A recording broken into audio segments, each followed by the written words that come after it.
Part 5 Chapter 1 The morning that followed the fateful interview with Donia and her mother brought sobering influences to bear on Pyotr Petrovich. Intensely unpleasant as it was, he was forced little by little to accept as a fact beyond recall what had seemed to him only the day before fantastic and incredible. The black snake of wounded vanity had been gnawing at his heart all night. When he got out of bed, Pyotr Petrovich immediately looked in the looking-glass. He was afraid that he had jaundice. However, his health seemed unimpaired so far, and looking at his noble, clear-skinned countenance which had grown fattish of late, Pyotr Petrovich for an instant was positively comforted in the conviction that he would find another bride and, perhaps, even a better one. But coming back to the sense of his present position, he turned aside and spat vigorously, which excited a sarcastic smile in Andrei Semyonovich Lebeziatnikov, the young friend with whom he was staying. That smile Pyotr Petrovich noticed, and at once set it down against his young friend's account. He had set down a good many points against him of late. His anger was redoubled when he reflected that he ought not to have told Andrei Semyonovich about the result of yesterday's interview. That was the second mistake he had made in temper, through impulsiveness and irritability. Moreover, all that morning one unpleasantness followed another. He even found a hitch awaiting him in his legal case in the Senate. He was particularly irritated by the owner of the flat which had been taken in view of his approaching marriage and was being redecorated at his own expense. The owner, a rich German tradesman, would not entertain the idea of breaking the contract which had just been signed and insisted on the full forfeit money, though Pyotr Petrovich would be giving him back the flat practically redecorated. In the same way, the upholsterers refused to return a single ruble of the installment paid for the furniture purchased but not yet removed to the flat. Am I to get married simply for the sake of the furniture? Pyotr Petrovich ground his teeth, and at the same time once more he had a gleam of desperate hope. Can all that be really so irrevocably over? Is it no use to make another effort? The thought of Donia sent a voluptuous pang through his heart.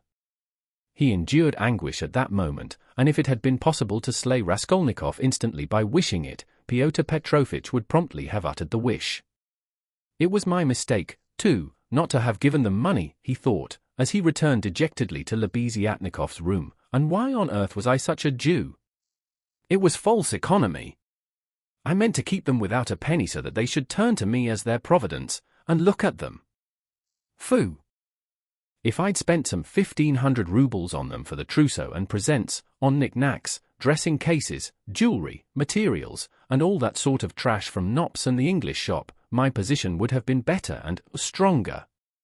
They could not have refused me so easily. They are the sort of people that would feel bound to return money and presents if they broke it off, and they would find it hard to do it. And their conscience would prick them. How can we dismiss a man who has hitherto been so generous and delicate? I've made a blunder. And grinding his teeth again, Pyotr Petrovich called himself a fool, but not aloud, of course. He returned home, twice as irritated and angry as before. The preparations for the funeral dinner at Katerina Ivanovna's excited his curiosity as he passed. He had heard about it the day before. He fancied, indeed, that he had been invited, but absorbed in his own cares he had paid no attention. Inquiring of Madame Lipovexel, who was busy laying the table while Katerina Ivanovna was away at the cemetery, he heard that the entertainment was to be a great affair, that all the lodgers had been invited, among them some who had not known the dead man, that even Andrei Semyonovich Lebeziatnikov was invited in spite of his previous quarrel with Katerina Ivanovna, that he, Pyotr Petrovich, was not only invited, but was eagerly expected as he was the most important of the lodgers. Amalia Ivanovna herself had been invited with great ceremony in spite of the recent unpleasantness, and so she was very busy with preparations and was taking a positive pleasure in them. She was moreover dressed up to the nines, all in new black silk, and she was proud of it. All this suggested an idea to Pyotr Petrovich, and he went into his room, or rather Lebeziatnikov's, somewhat thoughtful. He had learnt that Raskolnikov was to be one of the guests. Andrei Semyonovich had been at home all the morning. The attitude of Pyotr Petrovich to this gentleman was strange, though perhaps natural. Pyotr Petrovich had despised and hated him from the day he came to stay with him, and at the same time he seemed somewhat afraid of him. He had not come to stay with him on his arrival in Petersburg simply from parsimony, though that had been perhaps his chief object. He had heard of Andrei Semyonovich, who had once been his ward, as a leading young progressive who was taking an important part in certain interesting circles, the doings of which were a legend in the provinces. It had impressed Pyotr Petrovitch. These powerful omniscient circles who despised everyone and showed everyone up had long inspired in him a peculiar but quite vague alarm. He had not, of course, been able to form even an approximate notion of what they meant. He, like everyone, had heard that there were, especially in Petersburg, progressives of some sort, nihilists and so on, and, like many people, he exaggerated and distorted the significance of those words to an absurd degree. What for many years past he had feared more than anything was being shown up, and this was the chief ground for his continual uneasiness at the thought of transferring his business to Petersburg. He was afraid of this as little children are sometimes panic-stricken.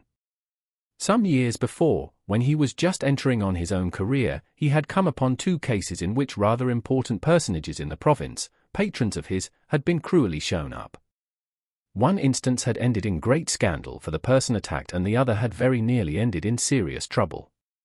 For this reason Pyotr Petrovitch intended to go into the subject as soon as he reached Petersburg and, if necessary, to anticipate contingencies by seeking the favor of our younger generation.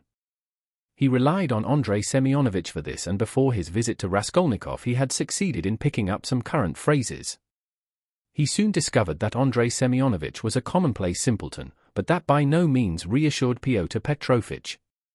Even if he had been certain that all the progressives were fools like him, it would not have allayed his uneasiness. All the doctrines, the ideas, the systems, with which Andrei Semyonovich pestered him had no interest for him. He had his own object. He simply wanted to find out at once what was happening here.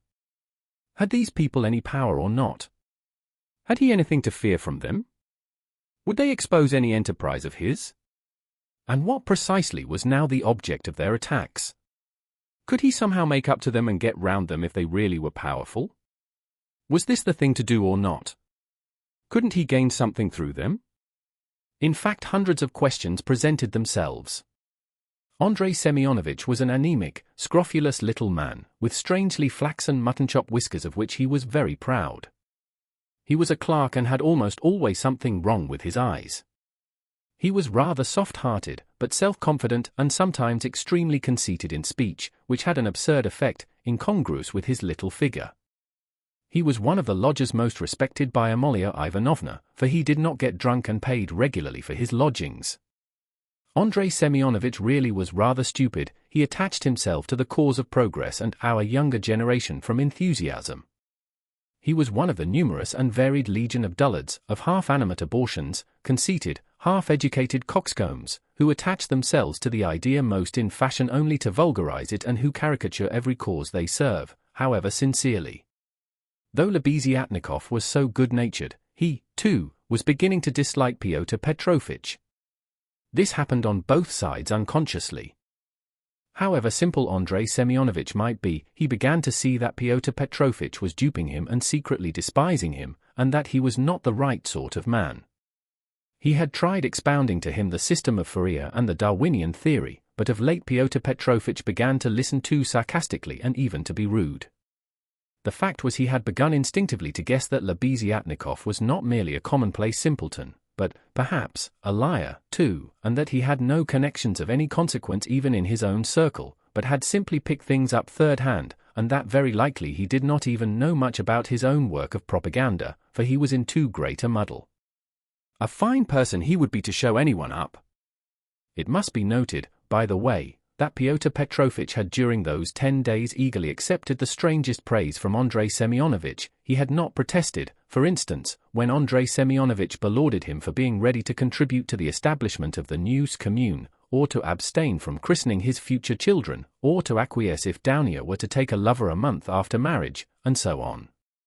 Pyotr Petrovitch so enjoyed hearing his own praises that he did not disdain even such virtues when they were attributed to him. Pyotr Petrovitch had had occasion that morning to realize some 5% bonds, and now he sat down to the table and counted over bundles of notes. Andrei Semyonovich, who hardly ever had any money, walked about the room pretending to himself to look at all those bank notes with indifference and even contempt. Nothing would have convinced Pyotr Petrovitch that Andrei Semyonovich could really look on the money unmoved, and the latter, on his side, kept thinking bitterly that Pyotr Petrovitch was capable of entertaining such an idea about him and was, perhaps, glad of the opportunity of teasing his young friend by reminding him of his inferiority and the great difference between them. He found him incredibly inattentive and irritable, though he, Andrei Semyonovitch, began enlarging on his favorite subject, the foundation of a new special commune. The brief remarks that dropped from Pyotr Petrovitch between the clicking of the beads on the reckoning frame betrayed unmistakable and discourteous irony. But the humane Andrei Semyonovitch ascribed Pyotr Petrovitch's ill humor to his recent breach with Downia, and he was burning with impatience to discourse on that theme. He had something progressive to say on the subject which might console his worthy friend and could not fail to promote his development. There is some sort of festivity being prepared at the widow's, isn't there? Pyotr Petrovitch asked suddenly, interrupting Andrei Semyonovitch at the most interesting passage. Why, don't you know? Why, I was telling you last night what I think about all such ceremonies. And she invited you too, I heard. You were talking to her yesterday. I should never have expected that beggarly fool would have spent on this feast all the money she got from that other fool, Raskolnikov. I was surprised just now as I came through at the preparations there, the wines. Several people are invited. It's beyond everything, continued Pyotr Petrovitch, who seemed to have some object in pursuing the conversation. What? You say I am asked too? When was that? I don't remember. But I shan't go. Why should I? I only said a word to her in passing yesterday of the possibility of her obtaining a year's salary as a destitute widow of a government clerk. I suppose she has invited me on that account, hasn't she? He. I don't intend to go either, said Lebeziatnikov. I should think not, after giving her a thrashing. You might well hesitate, he. Who thrashed? Whom? Cried Lebeziatnikov, flustered and blushing. Why, you thrashed Katerina Ivanovna a month ago. I heard so yesterday, so that's what your convictions amount to, and the woman question, too, wasn't quite sound, he, and Pyotr Petrovitch, as though comforted, went back to clicking his beads. It's all slander and nonsense, cried Lebeziatnikov, who was always afraid of allusions to the subject. It was not like that at all, it was quite different. You've heard it wrong, it's a libel. I was simply defending myself. She rushed at me first with her nails, she pulled out all my whiskers. It's permissible for anyone, I should hope, to defend himself, and I never allow anyone to use violence to me on principle, for it's an act of despotism. What was I to do? I simply pushed her back. He. Luzhin went on laughing maliciously. You keep on like that because you are out of humor yourself. But that's nonsense, and it has nothing whatever to do with the woman question. You don't understand. I used to think, indeed, that if women are equal to men in all respects, even in strength, as is maintained now, there ought to be equality in that, too. Of course, I reflected afterwards that such a question ought not really to arise, for there ought not to be fighting, and in the future society fighting is unthinkable, and that it would be a queer thing to seek for equality in fighting. I am not so stupid, though, of course, there is fighting, there won't be later, but at present there is, confound it.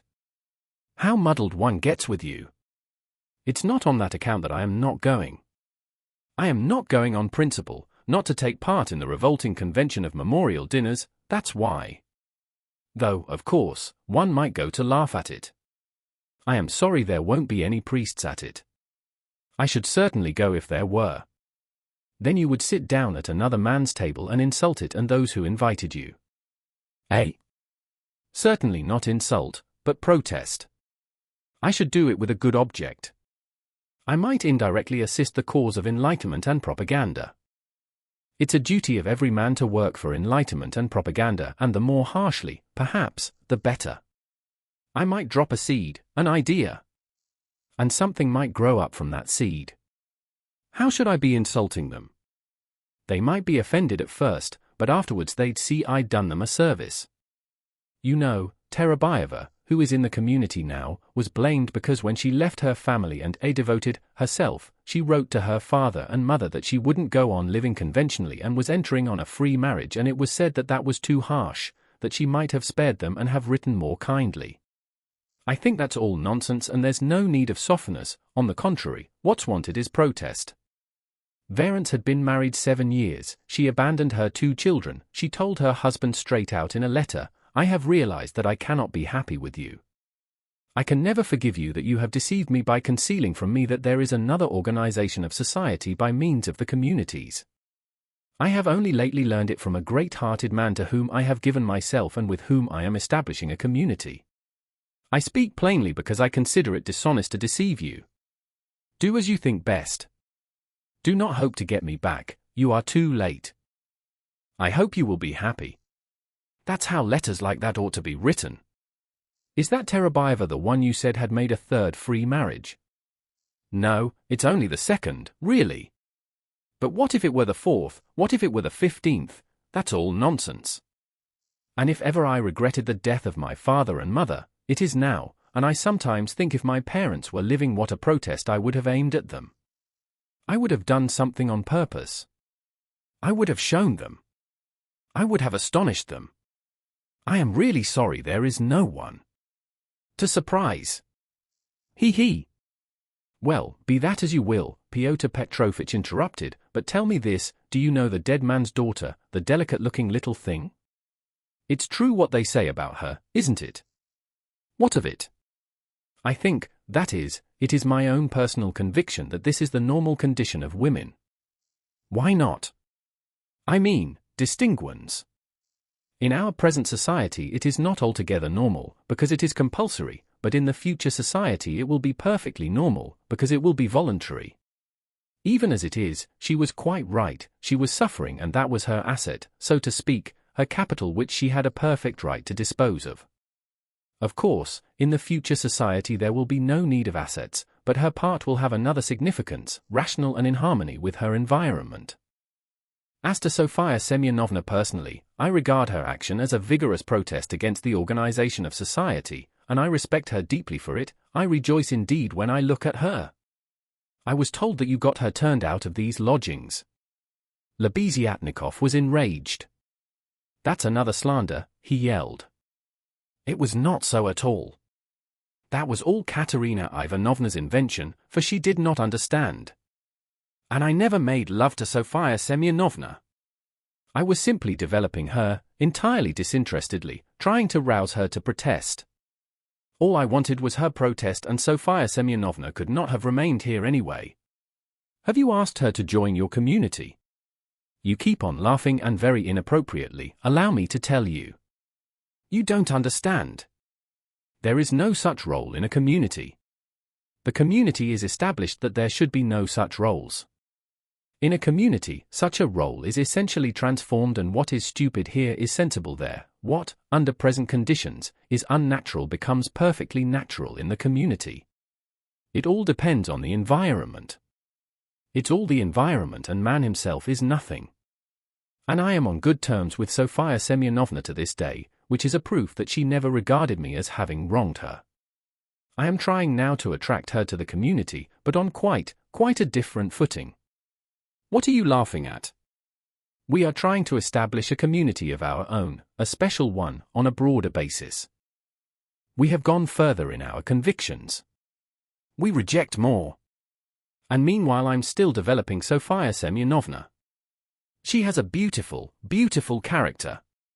And you take advantage of her fine character, eh? He. No. Oh, no. On the contrary. Oh, on the contrary. He. A queer thing to say. Believe me. Why should I disguise it? In fact, I feel it strange myself how timid, chaste and modern she is with me. And you, of course, are developing her, he. Trying to prove to her that all that modesty is nonsense. Not at all, not at all. How coarsely, how stupidly, excuse me saying so, you misunderstand the word development. Good heavens, how crude you still are. We are striving for the freedom of women and you have only one idea in your head. Setting aside the general question of chastity and feminine modesty as useless in themselves and indeed prejudices, I fully accept her chastity with me, because that's for her to decide. Of course, if she were to tell me herself that she wanted me, I should think myself very lucky, because I like the girl very much, but as it is, no one has ever treated her more courteously than I, with more respect for her dignity. I wait in hopes, that's all. You had much better make her a present of something. I bet you never thought of that. You don't understand, as I've told you already. Of course, she is in such a position, but it's another question. Quite another question. You simply despise her. Seeing a fact which you mistakenly consider deserving of contempt, you refuse to take a humane view of a fellow creature. You don't know what a character she is. I am only sorry that of late she has quite given up reading and borrowing books. I used to lend them to her. I am sorry, too, that with all the energy and resolution in protesting, which she has already shown once, she has little self-reliance, little, so to say, independence, so as to break free from certain prejudices and certain foolish ideas. Yet she thoroughly understands some questions, for instance about kissing of hands, that is, that it's an insult to a woman for a man to kiss her hand, because it's a sign of inequality. We had a debate about it and I described it to her. She listened attentively to an account of the workmen's associations in France, too. Now I am explaining the question of coming into the room in the future society. And what's that, pray? We had a debate lately on the question, has a member of the community the right to enter another member's room, whether man or woman, at any time, and we decided that he has. It might be at an inconvenient moment, he. Lebeziatnikov was really angry. You are always thinking of something unpleasant, he cried with aversion. TFU. How vexed I am that when I was expounding our system, I referred prematurely to the question of personal privacy. It's always a stumbling block to people like you, they turn it into ridicule before they understand it. And how proud they are of it, too. TFU. I've often maintained that that question should not be approached by a novice till he has a firm faith in the system.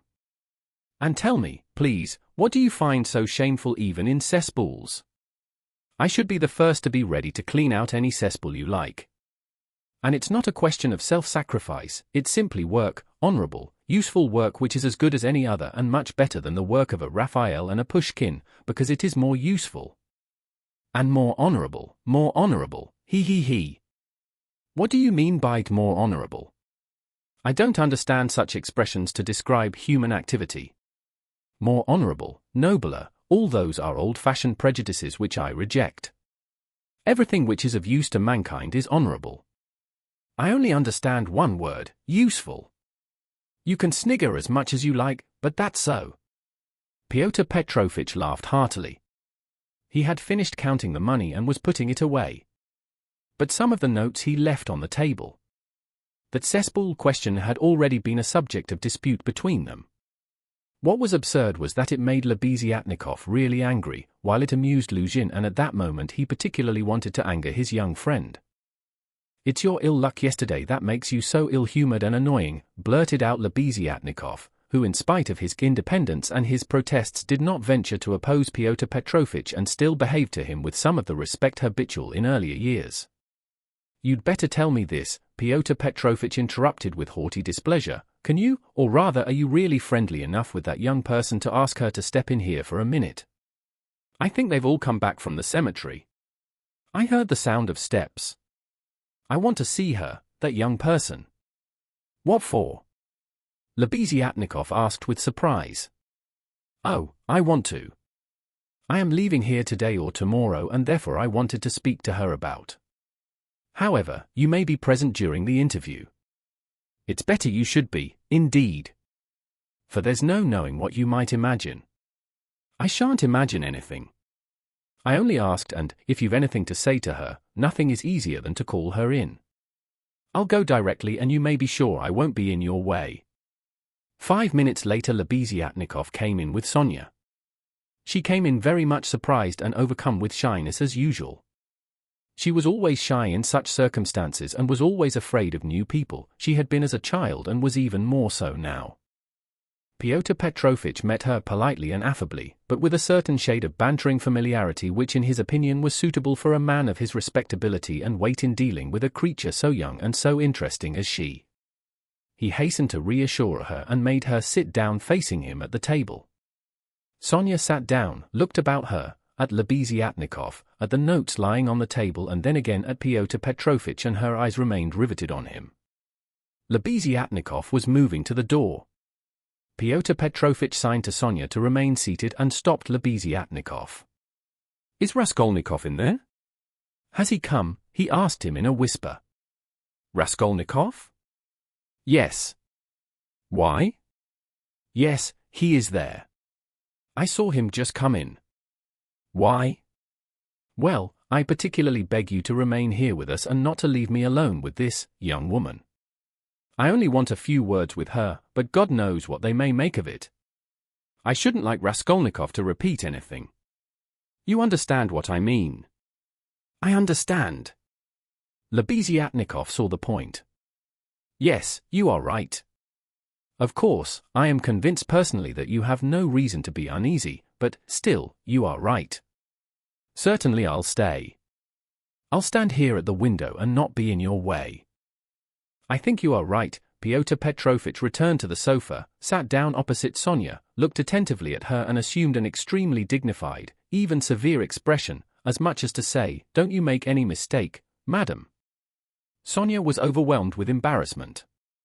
"In the first place, Sofia Semyonovna, will you make my excuses to your respected mamma?" "That's right, isn't it? Katerina Ivanovna stands in the place of a mother to you." Pyotr Petrovitch began with great dignity, though affably. It was evident that his intentions were friendly. "Quite so, yes, the place of a mother," Sonya answered, timidly and hurriedly. "Then will you make my apologies to her?" "Through inevitable circumstances I am forced to be absent and shall not be at the dinner in spite of your mamma's kind invitation." "Yes. I'll tell her, at once."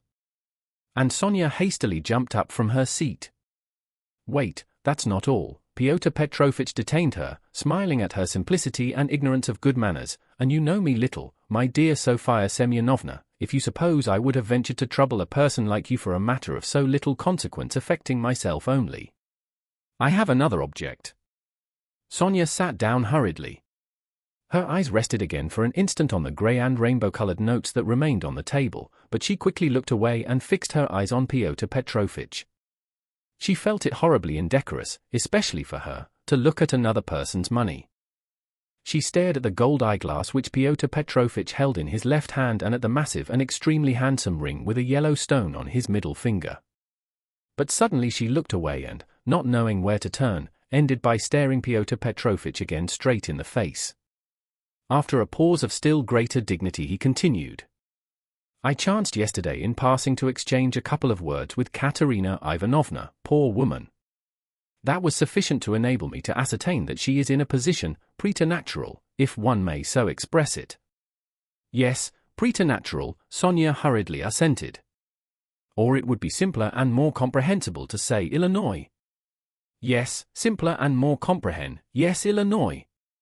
"Quite so.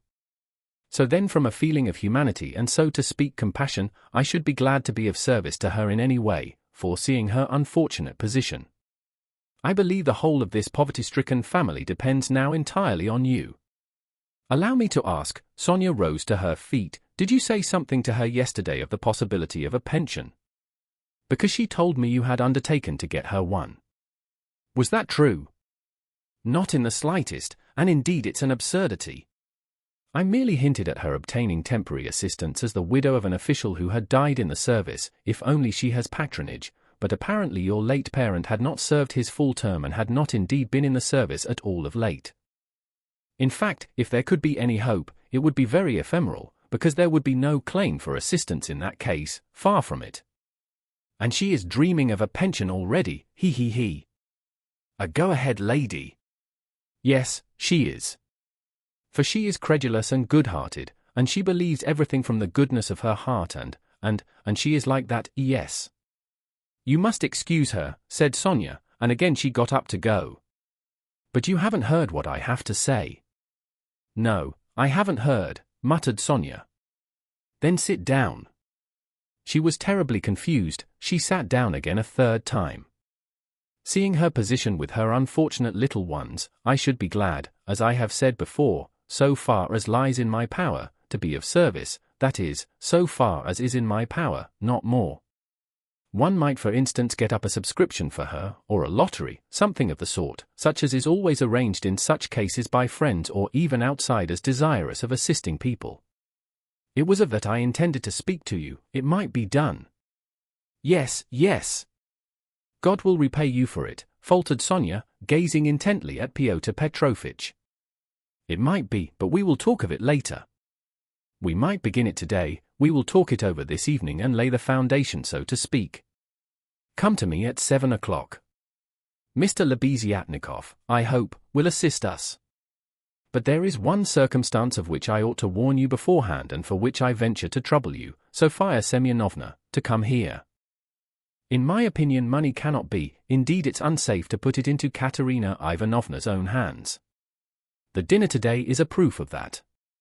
Though she has not, so to speak, a crust of bread for tomorrow and, well, boots or shoes, or anything, she has bought today Jamaica rum, and even, I believe, Madeira and coffee. I saw it as I passed through. Tomorrow it will all fall upon you again, they won't have a crust of bread. It's absurd, really, and so, to my thinking, a subscription ought to be raised so that the unhappy widow should not know of the money, but only you, for instance. Am I right? I don't know, this is only today, once in her life. She was so anxious to do honor, to celebrate the memory. And she is very sensible, but just as you think and I shall be very, they will all be, and God will reward, and the orphans, Sonya burst into tears. Very well, then, keep it in mind, and now will you accept for the benefit of your relation the small sum that I am able to spare, from me personally? I am very anxious that my name should not be mentioned in connection with it. Here, having so to speak anxieties of my own, I cannot do more, and Pyotr Petrovitch held out to Sonya a 10-ruble note carefully unfolded. Sonya took it, flushed crimson, jumped up, muttered something and began taking leave. Pyotr Petrovitch accompanied her ceremoniously to the door. She got out of the room at last, agitated and distressed, and returned to Katerina Ivanovna, overwhelmed with confusion. All this time Lebeziatnikov had stood at the window or walked about the room, anxious not to interrupt the conversation. When Sonya had gone he walked up to Pyotr Petrovitch and solemnly held out his hand. I heard and saw everything, he said, laying stress on the last verb. That is honorable, I mean to say, it's humane. You wanted to avoid gratitude, I saw. And although I cannot, I confess, in principle sympathize with private charity, for it not only fails to eradicate the evil but even promotes it, yet I must admit that I saw your action with pleasure. Yes, I like it. That's all nonsense, muttered Pyotr Petrovitch, somewhat disconcerted, looking carefully at Lebeziatnikov. No, it's not nonsense. A man who has suffered distress and annoyance as you did yesterday and who yet can sympathize with the misery of others, such a man, even though he is making a social mistake, is still deserving of respect. I did not expect it indeed of you, Pyotr Petrovitch, especially as according to your ideas, oh, what a drawback your ideas are to you. How distressed you are for instance by your ill luck yesterday, cried the simple-hearted Lebeziatnikov, who felt a return of affection for Pyotr Petrovitch. And, what do you want with marriage, with legal marriage, my dear, noble Pyotr Petrovitch? Why do you cling to this legality of marriage? Well, you may beat me if you like, but I am glad, positively glad it hasn't come off, that you are free, that you are not quite lost for humanity. You see, I've spoken my mind. Because I don't want in your free marriage to be made a fool of and to bring up another man's children, that's why I want legal marriage, Luzhin replied in order to make some answer. He seemed preoccupied by something. Children? You refer to children, Lebeziatnikov started off like a warhorse at the trumpet call. Children are a social question and a question of first importance, I agree, but the question of children has another solution. Some refuse to have children altogether because they suggest the institution of the family. We'll speak of children later, but now as to the question of honor, I confess that's my weak point. That horrid, military, Pushkin expression is unthinkable in the dictionary of the future. What does it mean indeed? It's nonsense, there will be no deception in a free marriage. That is only the natural consequence of a legal marriage, so to say, its corrective, a protest. So that indeed it's not humiliating, and if I ever, to suppose an absurdity, were to be legally married, I should be positively glad of it. I should say to my wife, my dear, hitherto I have loved you, now I respect you, for you've shown you can protest. You laugh. That's because you are incapable of getting away from prejudices. Confound it all. I understand now where the unpleasantness is of being deceived in a legal marriage, but it's simply a despicable consequence of a despicable position in which both are humiliated. When the deception is open, as in a free marriage, then it does not exist, it's unthinkable. Your wife will only prove how she respects you by considering you incapable of opposing her happiness and avenging yourself on her for her new husband. Damn it all! I sometimes dream if I were to be married, phoo! I mean if I were to marry, legally or not, it's just the same, I should present my wife with a lover if she had not found one for herself. My dear, I should say, I love you, but even more than that I desire you to respect me. See? Am I not right? Pyotr Petrovitch sniggered as he listened, but without much merriment. He hardly heard it indeed. He was preoccupied with something else, and even Lebeziatnikov at last noticed it. Pyotr Petrovitch seemed excited and rubbed his hands. Lebeziatnikov remembered all this and reflected upon it afterwards. Chapter 2. It would be difficult to explain exactly what could have originated the idea of that senseless dinner in Katerina Ivanovna's disordered brain. Nearly 10 of the 20 rubles, given by Raskolnikov for Marmeladov's funeral, were wasted upon it. Possibly Katerina Ivanovna felt obliged to honor the memory of the deceased suitably, that all the lodgers, and still more Amalia Ivanovna, might know that he was in no way their inferior, and perhaps very much their superior, and that no one had the right to turn up his nose at him. Perhaps the chief element was that peculiar poor man's pride, which compels many poor people to spend their last savings on some traditional social ceremony, simply in order to do like other people, and not to be looked down upon. It is very probable, too, that Katerina Ivanovna longed on this occasion, at the moment when she seemed to be abandoned by everyone, to show those wretched contemptible lodgers that she knew how to do things, how to entertain, and that she had been brought up in a genteel, she might almost say aristocratic colonel's family, and had not been meant for sweeping floors and washing the children's rags at night. Even the poorest and most broken-spirited people are sometimes liable to these paroxysms of pride and vanity which take the form of an irresistible nervous craving. And Katerina Ivanovna was not broken-spirited, she might have been killed by circumstance, but her spirit could not have been broken, that is, she could not have been intimidated, her will could not be crushed. Moreover, Sonya had said with good reason that her mind was unhinged. She could not be said to be insane, but for a year past she had been so harassed that her mind might well be overstrained. The later stages of consumption are apt, doctors tell us, to affect the intellect. There was no great variety of wines, nor was there Madeira, but wine there was. There was vodka, rum and Lisbon wine, all of the poorest quality but in sufficient quantity. Besides the traditional rice and honey, there were 3 or 4 dishes, one of which consisted of pancakes, all prepared in Amalia Ivanovna's kitchen. 2 samovars were boiling, that tea and punch might be offered after dinner. Katerina Ivanovna had herself seen to purchasing the provisions, with the help of one of the lodgers, an unfortunate little Pole who had somehow been stranded at Madame Lipovexel's. He promptly put himself at Katerina Ivanovna's disposal and had been all that morning and all the day before running about as fast as his legs could carry him, and very anxious that everyone should be aware of it. For every trifle he ran to Katerina Ivanovna, even hunting her out at the bazaar, at every instant called her Pony. She was heartily sick of him before the end, though she had declared at first that she could not have got on without this serviceable and magnanimous man. It was one of Katerina Ivanovna's characteristics to paint everyone she met in the most glowing colors. Her praises were so exaggerated as sometimes to be embarrassing. She would invent various circumstances to the credit of her new acquaintance and quite genuinely believe in their reality. Then all of a sudden she would be disillusioned and would rudely and contemptuously repulse the person she had only a few hours before been literally adoring. She was naturally of a gay, lively, and peace-loving disposition, but from continual failures and misfortune she had come to desire so keenly that all should live in peace and joy and should not dare to break the peace, that the slightest jar, the smallest disaster reduced her almost to frenzy, and she would pass in an instant from the brightest hopes and fancies to cursing her fate and raving, and knocking her head against the wall. Amalia Ivanovna, too, suddenly acquired extraordinary importance in Katerina Ivanovna's eyes and was treated by her with extraordinary respect, probably only because Amalia Ivanovna had thrown herself heart and soul into the preparations. She had undertaken to lay the table, to provide the linen, crockery, etc., and to cook the dishes in her kitchen, and Katerina Ivanovna had left it all in her hands and gone herself to the cemetery. Everything had been well done.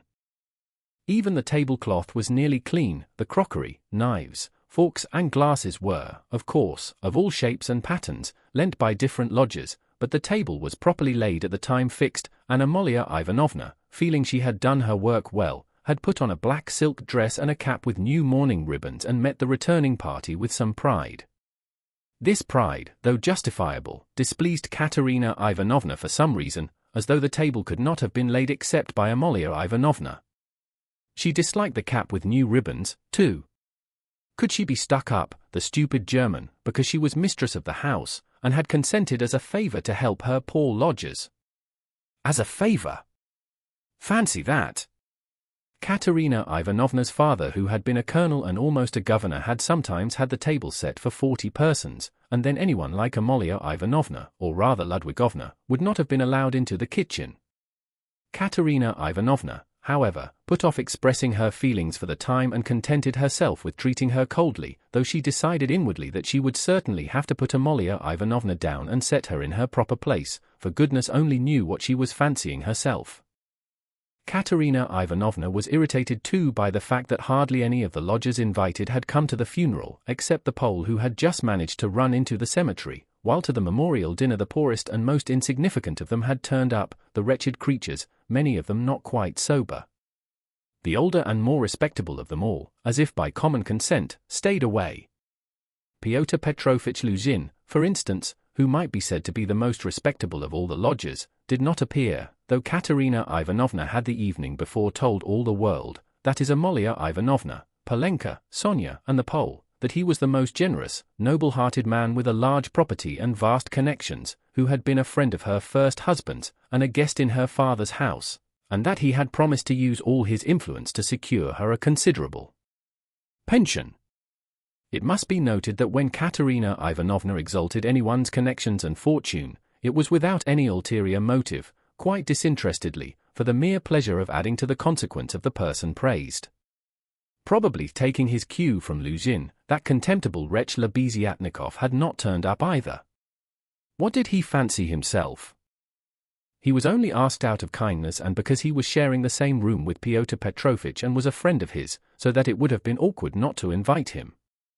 Among those who failed to appear were the genteel lady and her old maidish daughter, who had only been lodgers in the house for the last fortnight, but had several times complained of the noise and uproar in Katerina Ivanovna's room, especially when Marmeladov had come back drunk.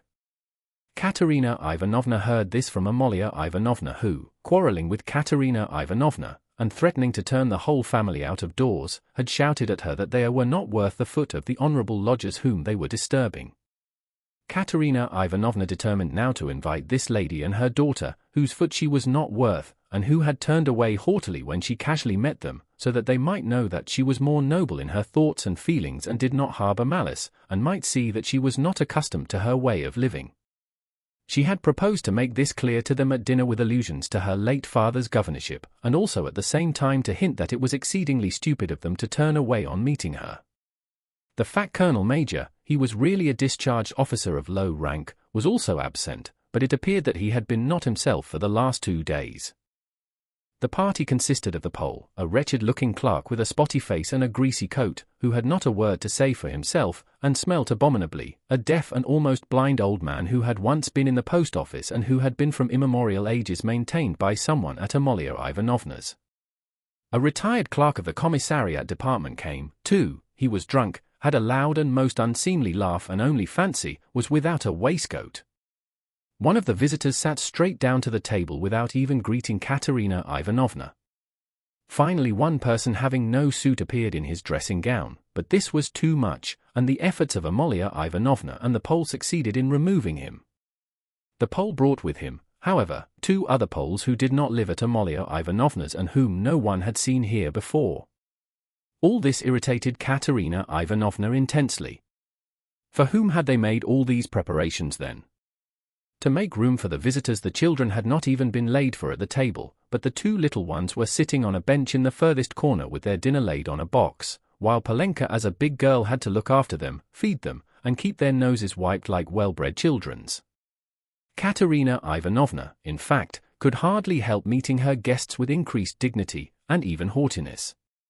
She stared at some of them with special severity, and loftily invited them to take their seats. Rushing to the conclusion that Amalia Ivanovna must be responsible for those who were absent, she began treating her with extreme nonchalance, which the latter promptly observed and resented. Such a beginning was no good omen for the end. All were seated at last. Raskolnikov came in almost at the moment of their return from the cemetery.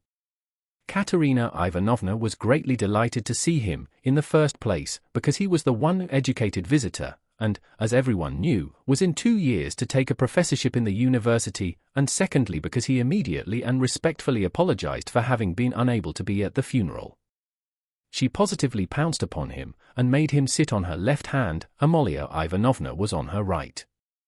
In spite of her continual anxiety that the dishes should be passed round correctly and that everyone should taste them, in spite of the agonizing cough which interrupted her every minute and seemed to have grown worse during the last few days, she hastened to pour out in a half-whisper to Raskolnikov all her suppressed feelings and her just indignation at the failure of the dinner, interspersing her remarks with lively and uncontrollable laughter at the expense of her visitors and especially of her landlady. "It's all that cuckoo's fault. You know whom I mean?" Her. Katerina Ivanovna nodded towards the landlady. "Look at her, she's making round eyes, she feels that we are talking about her and can't understand. Phoo, the owl. Ha ha. Cough cough cough. And what does she put on that cap for? Cough cough cough. Have you noticed that she wants everyone to consider that she is patronizing me and doing me an honor by being here? I asked her like a sensible woman to invite people, especially those who knew my late husband, and look at the set of fools she has brought. The sweeps. Look at that one with the spotty face. And those wretched Poles, ha ha ha. Cough cough cough. Not one of them has ever poked his nose in here, I've never set eyes on them. What have they come here for, I ask you? There they sit in a row. Hey, Pan, she cried suddenly to one of them, have you tasted the pancakes? Take some more. Have some beer. Won't you have some vodka? Look, he's jumped up and is making his bows, they must be quite starved, poor things. Never mind, let them eat. They don't make a noise, anyway, though I'm really afraid for our landlady's silver spoons. Amalia Ivanovna, she addressed her suddenly, almost aloud, if your spoons should happen to be stolen, I won't be responsible, I warn you. Ha ha ha. She laughed, turning to Raskolnikov, and again nodding towards the landlady, in high glee at her sally. She didn't understand again. Look how she sits with her mouth open. An owl, a real owl. An owl in new ribbons, ha ha ha. Here her laugh turned again to an insufferable fit of coughing that lasted 5 minutes. Drops of perspiration stood out on her forehead and her handkerchief was stained with blood. She showed Raskolnikov the blood in silence, and as soon as she could get her breath began whispering to him again with extreme animation and a hectic flush on her cheeks. Do you know, I gave her the most delicate instructions, so to speak, for inviting that lady and her daughter, you understand of whom I am speaking. It needed the utmost delicacy, the greatest nicety, but she has managed things so that fool, that conceited baggage, that provincial nonentity, simply because she is the widow of a major, and has come to try and get a pension and to fray out her skirts in the government offices, because at 50 she paints her face, everybody knows it, a creature like that did not think fit to come, and has not even answered the invitation, which the most ordinary good manners required. I can't understand why Pyotr Petrovitch has not come. But where's Sonya? Where has she gone? Ah, there she is at last. What is it, Sonya? Where have you been? It's odd that even at your father's funeral you should be so unpunctual. Rodion Romanovich, make room for her beside you. That's your place, Sonya, take what you like. Have some of the cold entree with jelly, that's the best. They'll bring the pancakes directly. Have they given the children some? Polenka, have you got everything? Cough, cough, cough. That's all right. Be a good girl, Lida, and, Kolya, don't fidget with your feet, sit like a little gentleman. What are you saying, Sonya?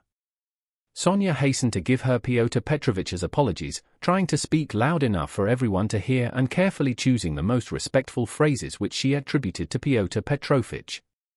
She added that Pyotr Petrovitch had particularly told her to say that, as soon as he possibly could, he would come immediately to discuss business alone with her and to consider what could be done for her, etc., etc. Sonya knew that this would comfort Katerina Ivanovna, would flatter her and gratify her pride. She sat down beside Raskolnikov, she made him a hurried bow, glancing curiously at him. But for the rest of the time she seemed to avoid looking at him or speaking to him. She seemed absent-minded, though she kept looking at Katerina Ivanovna, trying to please her. Neither she nor Katerina Ivanovna had been able to get mourning. Sonya was wearing dark brown, and Katerina Ivanovna had on her only dress, a dark striped cotton one. The message from Pyotr Petrovitch was very successful. Listening to Sonya with dignity, Katerina Ivanovna inquired with equal dignity how Pyotr Petrovitch was, then at once whispered almost aloud to Raskolnikov that it certainly would have been strange for a man of Pyotr Petrovitch's position and standing to find himself in such extraordinary company, in spite of his devotion to her family and his old friendship with her father.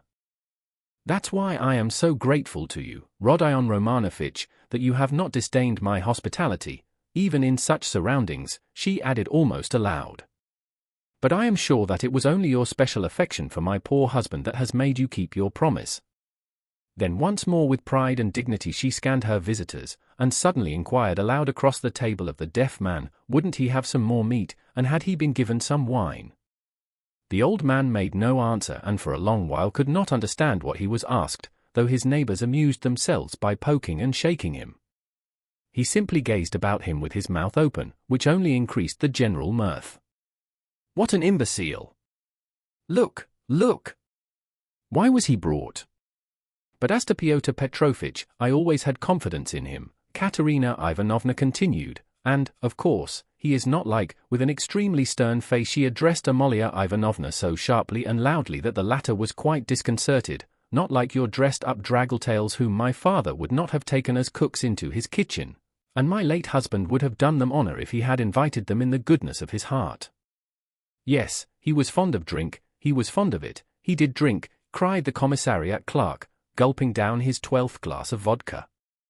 My late husband certainly had that weakness, and everyone knows it. Katerina Ivanovna attacked him at once, but he was a kind and honorable man, who loved and respected his family. The worst of it was his good nature made him trust all sorts of disreputable people, and he drank with fellows who were not worth the sole of his shoe. Would you believe it, Rodion Romanovich, they found a gingerbread cock in his pocket. He was dead drunk, but he did not forget the children. A cock? Did you say a cock? Shouted the commissariat clerk. Katerina Ivanovna did not vouchsafe a reply. She sighed, lost in thought. No doubt you think, like everyone, that I was too severe with him, she went on, addressing Raskolnikov. But that's not so. He respected me very much. He was a kind-hearted man. And how sorry I was for him sometimes. He would sit in a corner and look at me. I used to feel so sorry for him. I used to want to be kind to him and then would think to myself, be kind to him and he will drink again. It was only by severity that you could keep him within bounds. Yes, he used to get his hair pulled pretty often, roared the commissariat clerk again, swallowing another glass of vodka. Some fools would be the better for a good drubbing, as well as having their hair pulled. I am not talking of my late husband now. Katerina Ivanovna snapped at him. The flush on her cheeks grew more and more marked, her chest heaved. In another minute she would have been ready to make a scene. Many of the visitors were sniggering, evidently delighted. They began poking the commissariat clerk and whispering something to him. They were evidently trying to egg him on. "Allow me to ask, what are you alluding to?" began the clerk. "That is to say, about whom, did you say just now?" "But I don't care." "That's nonsense." "Widow." "I forgive you." "Pass." And he took another drink of vodka. Raskolnikov sat in silence, listening with disgust. He only ate from politeness, just tasting the food that Katerina Ivanovna was continually putting on his plate, to avoid hurting her feelings. He watched Sonya intently. But Sonya became more and more anxious and distressed. She, too, foresaw that the dinner would not end peaceably, and saw with terror Katerina Ivanovna's growing irritation. She knew that she, Sonya, was the chief reason for the genteel lady's contemptuous treatment of Katerina Ivanovna's invitation. She had heard from Amalia Ivanovna that the mother was positively offended at the invitation and had asked the question, how could she let her daughter sit down beside that young person? Sonya had a feeling that Katerina Ivanovna had already heard this, and an insult to Sonya meant more to Katerina Ivanovna than an insult to herself, her children, or her father. Sonya knew that Katerina Ivanovna would not be satisfied now, till she had shown those draggle-tails that they were both. To make matters worse, someone passed Sonya, from the other end of the table, a plate with 2 hearts pierced with an arrow, cut out of black bread. Katerina Ivanovna flushed crimson and at once said aloud across the table that the man who sent it was a drunken ass. Amalia Ivanovna was foreseeing something amiss, and at the same time deeply wounded by Katerina Ivanovna's haughtiness, and to restore the good humor of the company and raise herself in their esteem, she began, apropos of nothing, telling a story about an acquaintance of hers, Karl from the chemist's, who was driving one night in a cab, and that the cabman wanted him to kill, and Karl very much begged him not to kill, and wept and clasped hands, and frightened and from fear pierced his heart.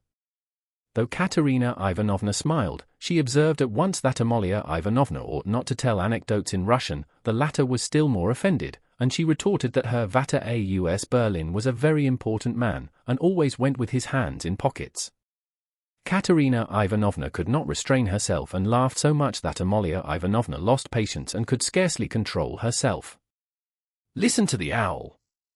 Katerina Ivanovna whispered at once, her good humor almost restored. She meant to say he kept his hands in his pockets, but she said he put his hands in people's pockets. Cough cough. "And have you noticed, Rodion Romanovich, that all these Petersburg foreigners, the Germans especially, are all stupider than we? Can you fancy any one of us telling how Karl from the chemist's pierced his heart from fear, and that the idiot, instead of punishing the cabman, clasped his hands and wept, and much begged? Ah, the fool! And you know she fancies it's very touching and does not suspect how stupid she is. To my thinking that drunken commissariat clerk is a great deal cleverer. Anyway, one can see that he has addled his brains with drink, but you know, these foreigners are always so well behaved and serious. Look how she sits glaring. She is angry, ha ha. Cough cough cough." Regaining her good humor, Katerina Ivanovna began at once telling Raskolnikov that when she had obtained her pension, she intended to open a school for the daughters of gentlemen in her native town T. This was the first time she had spoken to him of the project, and she launched out into the most alluring details. It suddenly appeared that Katerina Ivanovna had in her hands the very certificate of honor of which Marmeladov had spoken to Raskolnikov in the tavern, when he told him that Katerina Ivanovna, his wife, had danced the shawl dance before the governor and other great personages on leaving school. This certificate of honor was obviously intended now to prove Katerina Ivanovna's right to open a boarding school, but she had armed herself with it chiefly with the object of overwhelming those 2 stuck-up draggle-tails if they came to the dinner, and proving incontestably that Katerina Ivanovna was of the most noble, she might even say aristocratic family, a colonel's daughter, and was far superior to certain adventuresses who have been so much to the fore of late. The certificate of honor immediately passed into the hands of the drunken guests, and Katerina Ivanovna did not try to retain it, for it actually contained the statement en toutes lettres, that her father was of the rank of a major, and also a companion of an order, so that she really was almost the daughter of a colonel. Warming up, Katerina Ivanovna proceeded to enlarge on the peaceful and happy life they would lead in T, on the gymnasium teachers whom she would engage to give lessons in her boarding school, one a most respectable old Frenchman, one Mangot, who had taught Katerina Ivanovna herself in old days and was still living in T, and would no doubt teach in her school on moderate terms. Next she spoke of Sonya, who would go with her to T, and help her in all her plans. At this someone at the further end of the table gave a sudden guffaw. Though Katerina Ivanovna tried to appear to be disdainfully unaware of it, she raised her voice and began at once speaking with conviction of Sonya's undoubted ability to assist her, of her gentleness, patience, devotion, generosity and good education, tapping Sonya on the cheek and kissing her warmly twice. Sonya flushed crimson, and Katerina Ivanovna suddenly burst into tears, immediately observing that she was nervous and silly, that she was too much upset, that it was time to finish, and as the dinner was over, it was time to hand round the tea.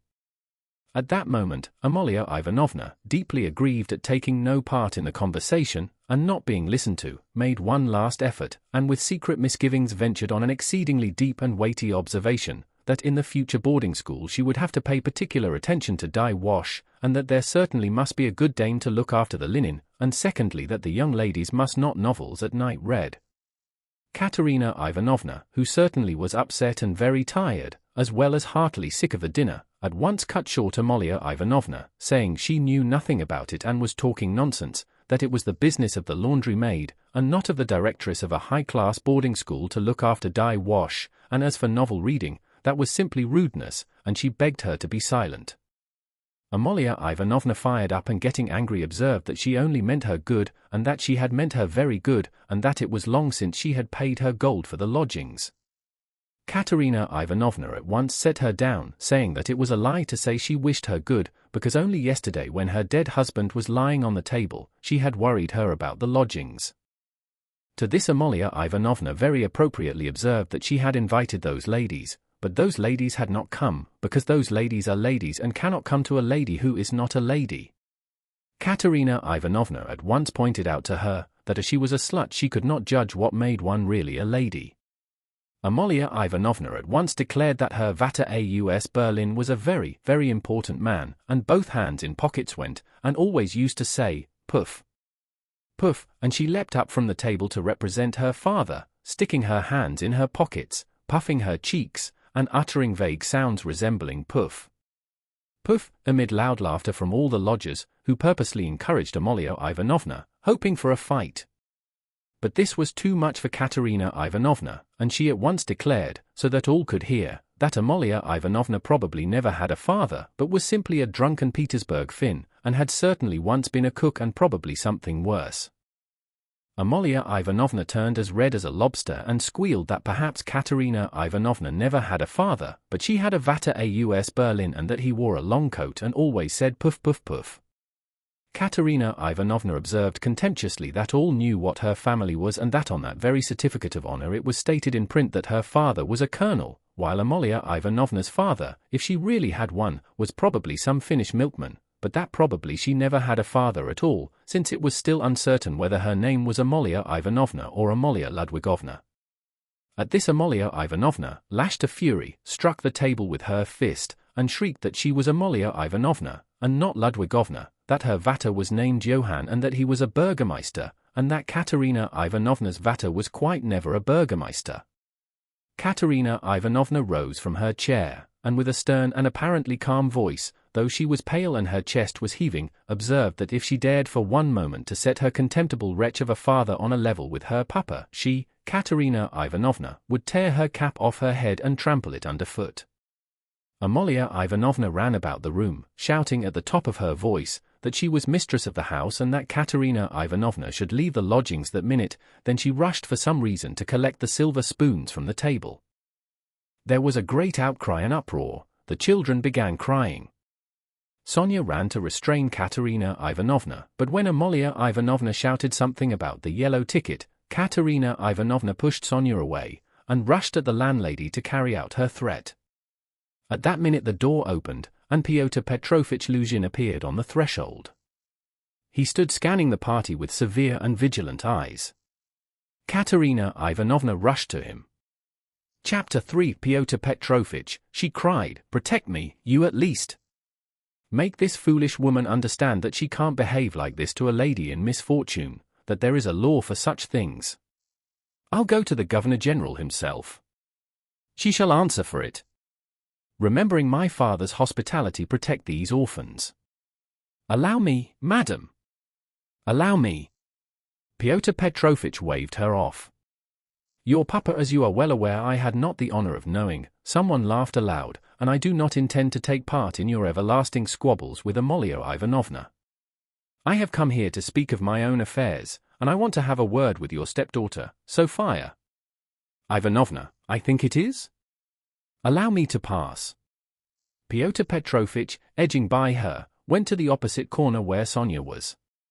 Katerina Ivanovna remained standing where she was, as though thunderstruck. She could not understand how Pyotr Petrovitch could deny having enjoyed her father's hospitality. Though she had invented it herself, she believed in it firmly by this time. She was struck too by the businesslike, dry and even contemptuous menacing tone of Pyotr Petrovitch. All the clamour gradually died away at his entrance. Not only was this serious businessman strikingly incongruous with the rest of the party, but it was evident, too, that he had come upon some matter of consequence, that some exceptional cause must have brought him and that therefore something was going to happen. Raskolnikov, standing beside Sonya, moved aside to let him pass. Pyotr Petrovitch did not seem to notice him.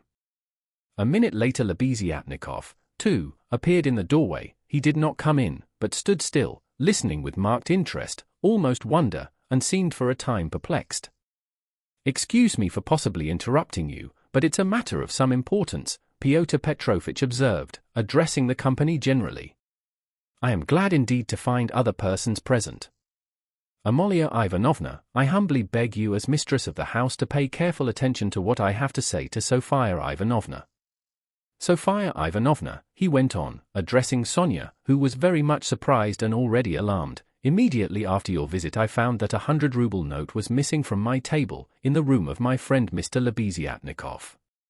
If in any way whatever you know and will tell us where it is now, I assure you on my word of honor and call all present to witness that the matter shall end there. In the opposite case I shall be compelled to have recourse to very serious measures, and then you must blame yourself. Complete silence reigned in the room. Even the crying children were still. Sonya stood deadly pale, staring at Luzhin and unable to say a word. She seemed not to understand. Some seconds passed. Well, how is it to be then? He asked Luzhin, looking intently at her. I don't know. I know nothing about it, Sonya articulated faintly at last. No, you know nothing. Luzhin repeated, and again he paused for some seconds. Think a moment, mademoiselle, he began severely, but still, as it were, admonishing her. Reflect, I am prepared to give you time for consideration. Kindly observe this, if I were not so entirely convinced I should not, you may be sure, with my experience, venture to accuse you so directly. Seeing that for such direct accusation before witnesses, if false or even mistaken, I should myself in a certain sense be made responsible, I am aware of that. This morning I changed for my own purposes several 5% securities for the sum of approximately 3,000 rubles. The account is noted down in my pocketbook. On my return home I proceeded to count the money, as Mr. Lebeziatnikov will bear witness, and after counting 2,300 rubles I put the rest in my pocketbook in my coat pocket. About 500 rubles remained on the table, and among them 3 notes of 100 rubles each. At that moment you entered, at my invitation, and all the time you were present you were exceedingly embarrassed, so that 3 times you jumped up in the middle of the conversation and tried to make off. Mr. Lebeziatnikov can bear witness to this. You yourself, mademoiselle, probably will not refuse to confirm my statement that I invited you through Mr. Lebeziatnikov, solely in order to discuss with you the hopeless and destitute position of your relative, Katerina Ivanovna, whose dinner I was unable to attend, and the advisability of getting up something of the nature of a subscription, lottery or the like, for her benefit. You thanked me and even shed tears. I describe all this as it took place, primarily to recall it to your mind and secondly to show you that not the slightest detail has escaped my recollection. Then I took a 10-ruble note from the table and handed it to you by way of first installment on my part for the benefit of your relative. Mr. Lebeziatnikov saw all this.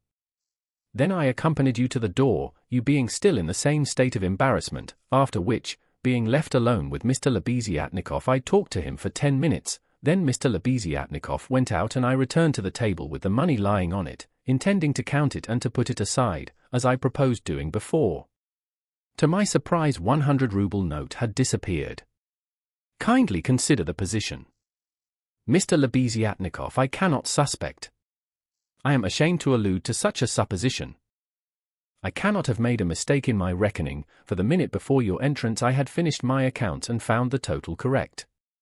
You will admit that, recollecting your embarrassment, your eagerness to get away, and the fact that you kept your hands for some time on the table, and taking into consideration your social position and the habits associated with it, I was, so to say, with horror and positively against my will, compelled to entertain a suspicion, a cruel, but justifiable suspicion. I will add further and repeat that in spite of my positive conviction, I realize that I run a certain risk in making this accusation, but as you see, I could not let it pass. I have taken action, and I will tell you why, solely, madam, solely owing to your black ingratitude. Why?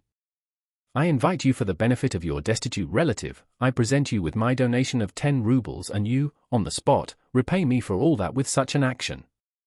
It is too bad. You need a lesson. Reflect. Moreover, like a true friend, I beg you, and you could have no better friend at this moment, think what you are doing, otherwise I shall be immovable. Well, what do you say? I have taken nothing, Sonya whispered in terror. You gave me 10 rubles, here it is, take it. Sonya pulled her handkerchief out of her pocket, untied a corner of it, took out the 10-ruble note and gave it to Luzhin.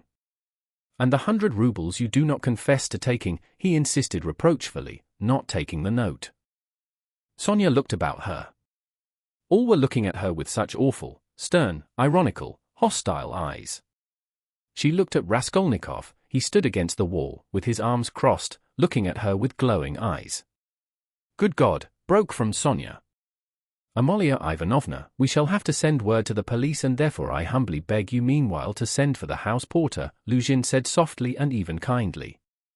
Gott der Barmherzige. I knew she was the thief, cried Amalia Ivanovna, throwing up her hands. You knew it?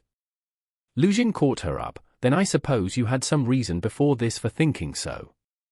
I beg you, worthy Amalia Ivanovna, to remember your words which have been uttered before witnesses. There was a buzz of loud conversation on all sides. All were in movement. What? Cried Katerina Ivanovna, suddenly realizing the position, and she rushed at Luzhin. What? You accuse her of stealing? Sonya? Ah, the wretches, the wretches! And running to Sonya, she flung her wasted arms round her and held her as in a vice. Sonya! How dared you take 10 rubles from him? Foolish girl! Give it to me! Give me the 10 rubles at once, here! And snatching the note from Sonya, Katerina Ivanovna crumpled it up and flung it straight into Luzhin's face. It hit him in the eye and fell on the ground. Amalia Ivanovna hastened to pick it up. Pyotr Petrovitch lost his temper. Hold that mad woman, he shouted. At that moment several other persons, besides Lebeziatnikov, appeared in the doorway, among them the 2 ladies. What? Mad? Am I mad? Idiot, shrieked Katerina Ivanovna. You are an idiot yourself, pettifogging lawyer, base man. Sonya, Sonya, take his money. Sonya a thief. Why, she'd give away her last penny, and Katerina Ivanovna broke into hysterical laughter. Did you ever see such an idiot? She turned from side to side. And you too, she suddenly saw the landlady, and you too, sausage eater, you declare that she is a thief, you trashy Prussian hen's leg in a crinoline. She hasn't been out of this room, she came straight from you, you wretch, and sat down beside me, everyone saw her. She sat here, by Rodion Romanovitch. Search her. Since she's not left the room, the money would have to be on her. Search her, search her. But if you don't find it, then excuse me, my dear fellow, you'll answer for it.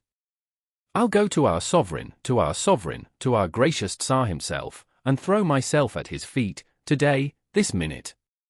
I am alone in the world. They would let me in.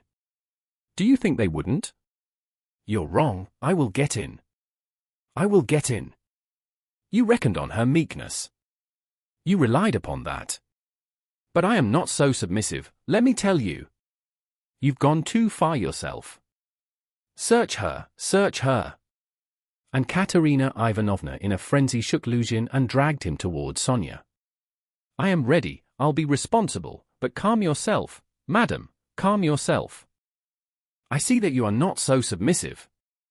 Well, but as to that, Luzhin muttered, that ought to be before the police, though indeed there are witnesses enough as it is. I am ready. But in any case it's difficult for a man, on account of her sex. But with the help of Amalia Ivanovna, though, of course, it's not the way to do things. How is it to be done? As you will. Let anyone who likes search her, cried Katerina Ivanovna. Sonya, turn out your pockets. See. Look, monster, the pocket is empty, here was her handkerchief. Here is the other pocket, look. Do you see, do you see? And Katerina Ivanovna turned, or rather snatched, both pockets inside out. But from the right pocket a piece of paper flew out and describing a parabola in the air fell at Luzhin's feet. Everyone saw it, several cried out. Pyotr Petrovitch stooped down, picked up the paper in 2 fingers, lifted it where all could see it and opened it. It was a 100-ruble note folded in 8. Pyotr Petrovitch held up the note showing it to everyone. Thief! Out of my lodging! Police, police, yelled Amalia Ivanovna. They must to Siberia be sent. Away! Exclamations arose on all sides. Raskolnikov was silent, keeping his eyes fixed on Sonya, except for an occasional rapid glance at Luzhin. Sonya stood still, as though unconscious. She was hardly able to feel surprise. Suddenly the color rushed to her cheeks, she uttered a cry and hid her face in her hands. No, it wasn't I. I didn't take it. I know nothing about it, she cried with a heartrending wail, and she ran to Katerina Ivanovna, who clasped her tightly in her arms, as though she would shelter her from all the world. Sonya! Sonya! I don't believe it. You see, I don't believe it, she cried in the face of the obvious fact, swaying her to and fro in her arms like a baby, kissing her face continually, then snatching at her hands and kissing them, too. You took it. How stupid these people are. Oh dear. You are fools, fools, she cried, addressing the whole room. You don't know what a heart she has, what a girl she is. She'd take it, she? She'd sell her last rag, she'd go barefoot to help you if you needed it, that's what she is. She has the yellow passport because my children were starving, she sold herself for us. Ah, husband, husband. Do you see? Do you see? What a memorial dinner for you. Merciful heavens. Defend her, why are you all standing still? Rodion Romanovitch, why don't you stand up for her? Do you believe it, too? You are not worth her little finger, all of you together. Good God! Defend her now, at least. The wail of the poor, consumptive, helpless woman seemed to produce a great effect on her audience. The agonized, wasted, consumptive face, the parched blood-stained lips, the hoarse voice, the tears unrestrained as a child's, the trustful, childish and yet despairing prayer for help were so piteous that everyone seemed to feel for her. Pyotr Petrovitch at any rate was at once moved to compassion. Madam, madam, this incident does not reflect upon you, he cried impressively. No one would take upon himself to accuse you of being an instigator or even an accomplice in it, especially as you have proved her guilt by turning out her pockets, showing that you had no previous idea of it. I am most ready to show compassion, if poverty, so to speak, drove Sofia Semyonovna to it, but why did you refuse to confess, mademoiselle? Were you afraid of the disgrace? The first step? You lost your head, perhaps? One can quite understand it. But how could you have lowered yourself to such an action? Gentlemen, he addressed the whole company, gentlemen. Compassionate and, so to say, commiserating these people, I am ready to overlook it even now in spite of the personal insult lavished upon me. And may this disgrace be a lesson to you for the future, he said, addressing Sonya, and I will carry the matter no further. Enough. Pyotr Petrovitch stole a glance at Raskolnikov. Their eyes met, and the fire in Raskolnikov seemed ready to reduce him to ashes. Meanwhile, Katerina Ivanovna apparently heard nothing. She was kissing and hugging Sonya like a madwoman. The children, too, were embracing Sonya on all sides, and Polenka, though she did not fully understand what was wrong, was drowned in tears and shaking with sobs, as she hid her pretty little face, swollen with weeping, on Sonya's shoulder. "How vile!" a loud voice cried suddenly in the doorway. Pyotr Petrovitch looked round quickly. "What vileness?" Lebeziatnikov repeated, staring him straight in the face. Pyotr Petrovitch gave a positive start, all noticed it and recalled it afterwards. Lebeziatnikov strode into the room. "And you dared to call me as witness," he said, going up to Pyotr Petrovitch. "What do you mean?" "What are you talking about?" muttered Luzhin. "I mean that you are a slanderer, that's what my words mean," Lebeziatnikov said hotly, looking sternly at him with his short-sighted eyes. He was extremely angry. Raskolnikov gazed intently at him, as though seizing and weighing each word. Again there was a silence. Pyotr Petrovitch indeed seemed almost dumbfounded for the first moment. "If you mean that for me," he began, stammering. "But what's the matter with you? Are you out of your mind?" "I'm in my mind, but you are a scoundrel." "Ah, how vile." "I have heard everything. I kept waiting on purpose to understand it, for I must own even now it is not quite logical. What you have done it all for I can't understand." "Why, what have I done then?" "Give over talking in your nonsensical riddles. Or maybe you are drunk." "You may be a drunkard, perhaps, vile man, but I am not. I never touch vodka, for it's against my convictions. Would you believe it, he himself, with his own hands gave Sofia Semyonovna that 100-ruble note. I saw it, I was a witness, I'll take my oath." "He did it, he," repeated Lebeziatnikov, addressing all. "Are you crazy, milksop?" squealed Luzhin. "She is herself before you, she herself here declared just now before everyone that I gave her only 10 rubles. How could I have given it to her?" I saw it, Lebeziatnikov repeated, "and though it is against my principles, I am ready this very minute to take any oath you like before the court, for I saw how you slipped it in her pocket. Only like a fool I thought you did it out of kindness. When you were saying goodbye to her at the door, while you held her hand in one hand, with the other, the left, you slipped the note into her pocket." I saw it. Luzhin turned pale. "What lies?" he cried impudently. "Why, how could you, standing by the window, see the note? You fancied it with your short-sighted eyes. You are raving." "No, I didn't fancy it. And though I was standing some way off, I saw it all. And though it certainly would be hard to distinguish a note from the window, that's true, I knew for certain that it was a 100-ruble note, because, when you were going to give Sofia Semyonovna 10 rubles, you took up from the table a 100-ruble note. I saw it because I was standing near then, and an idea struck me at once, so that I did not forget you had it in your hand. You folded it and kept it in your hand all the time. I didn't think of it again until, when you were getting up, you changed it from your right hand to your left and nearly dropped it.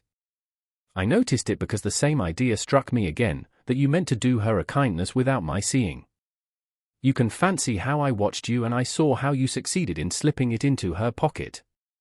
I saw it, I'll take my oath." Lebeziatnikov was almost breathless.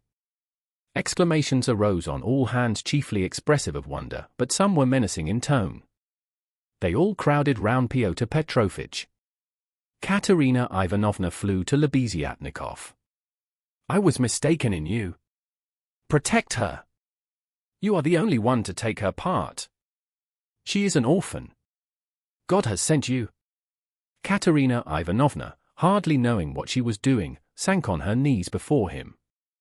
"A pack of nonsense," yelled Luzhin, roused to fury. "It's all nonsense you've been talking. An idea struck you, you didn't think, you noticed, what does it amount to? So I gave it to her on the sly on purpose? What for? With what object? What have I to do with this? What for? That's what I can't understand, but that what I am telling you is the fact, that's certain. So far from my being mistaken, you infamous criminal man, I remember how, on account of it, a question occurred to me at once, just when I was thanking you and pressing your hand. What made you put it secretly in her pocket? Why you did it secretly, I mean. Could it be simply to conceal it from me, knowing that my convictions are opposed to yours and that I do not approve of private benevolence, which effects no radical cure? Well, I decided that you really were ashamed of giving such a large sum before me. Perhaps, too, I thought, he wants to give her a surprise when she finds a whole 100-ruble note in her pocket. For I know, some benevolent people are very fond of decking out their charitable actions in that way.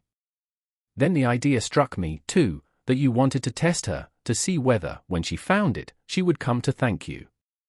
Then, too, that you wanted to avoid thanks and that, as the saying is, your right hand should not know, something of that sort, in fact. I thought of so many possibilities that I put off considering it, but still thought it indelicate to show you that I knew your secret.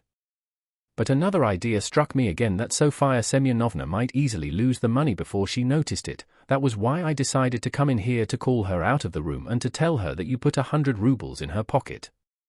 But on my way I went first to Madame Kobylatnikov's to take them the general treatise on the positive method and especially to recommend Pidrid's article and also Wagner's. Then I come on here and what a state of things I find. Now could I have all these ideas and reflections if I had not seen you put the 100-ruble note in her pocket? When Lebeziatnikov finished his long-winded harangue with a logical deduction at the end, he was quite tired, and the perspiration streamed from his face. He could not, alas, even express himself correctly in Russian, though he knew no other language, so that he was quite exhausted, almost emaciated after this heroic exploit. But his speech produced a powerful effect. He had spoken with such vehemence, with such conviction that everyone obviously believed him. Pyotr Petrovitch felt that things were going badly with him. "What is it to do with me if silly ideas did occur to you?" he shouted. "That's no evidence. You may have dreamt it, that's all. And I tell you, you are lying, sir. You are lying and slandering from some spite against me, simply from pique, because I did not agree with your free-thinking, godless, social propositions." But this retort did not benefit Pyotr Petrovitch. Murmurs of disapproval were heard on all sides. "Ah, that's your line now, is it?" cried Lebeziatnikov. "That's nonsense. Call the police and I'll take my oath. There's only one thing I can't understand, what made him risk such a contemptible action. Oh, pitiful, despicable man. I can explain why he risked such an action, and if necessary, I, too, will swear to it," Raskolnikov said at last in a firm voice, and he stepped forward. He appeared to be firm and composed. Everyone felt clearly, from the very look of him, that he really knew about it and that the mystery would be solved. "Now I can explain it all to myself," said Raskolnikov, addressing Lebeziatnikov.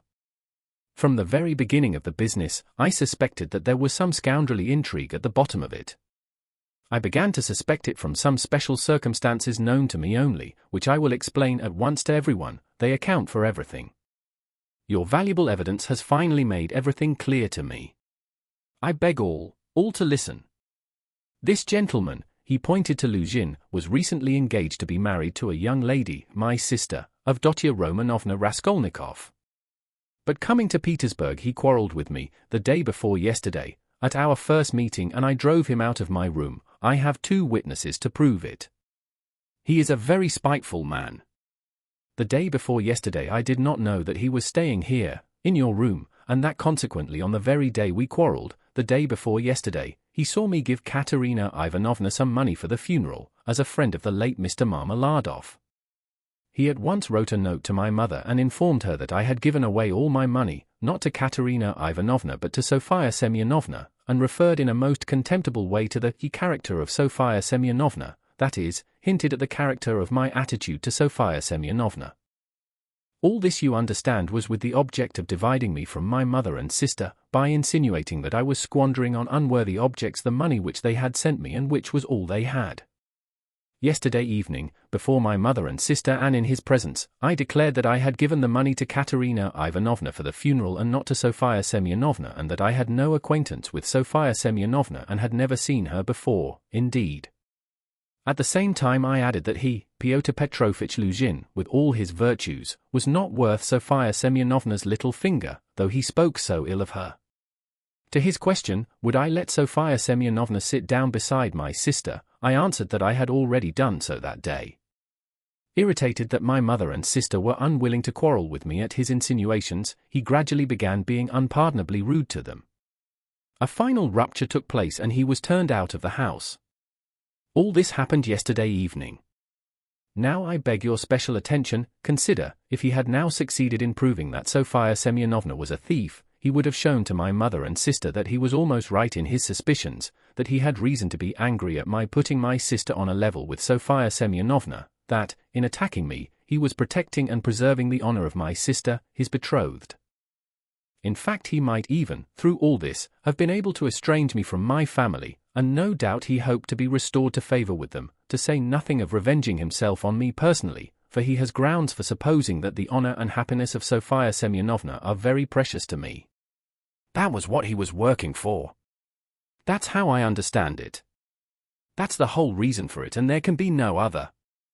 It was like this, or somewhat like this, that Raskolnikov wound up his speech, which was followed very attentively, though often interrupted by exclamations from his audience. But in spite of interruptions he spoke clearly, calmly, exactly, firmly. His decisive voice, his tone of conviction and his stern face made a great impression on everyone. Yes, that's it, Lebeziatnikov assented gleefully, that must be it, for he asked me, as soon as Sofia Semyonovna came into our room, whether you were here, whether I had seen you among Katerina Ivanovna's guests. He called me aside to the window and asked me in secret. It was essential for him that you should be here. That's it. Luzhin smiled contemptuously and did not speak. But he was very pale.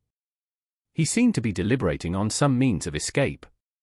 Perhaps he would have been glad to give up everything and get away, but at the moment this was scarcely possible. It would have implied admitting the truth of the accusations brought against him. Moreover, the company, which had already been excited by drink, was now too much stirred to allow it.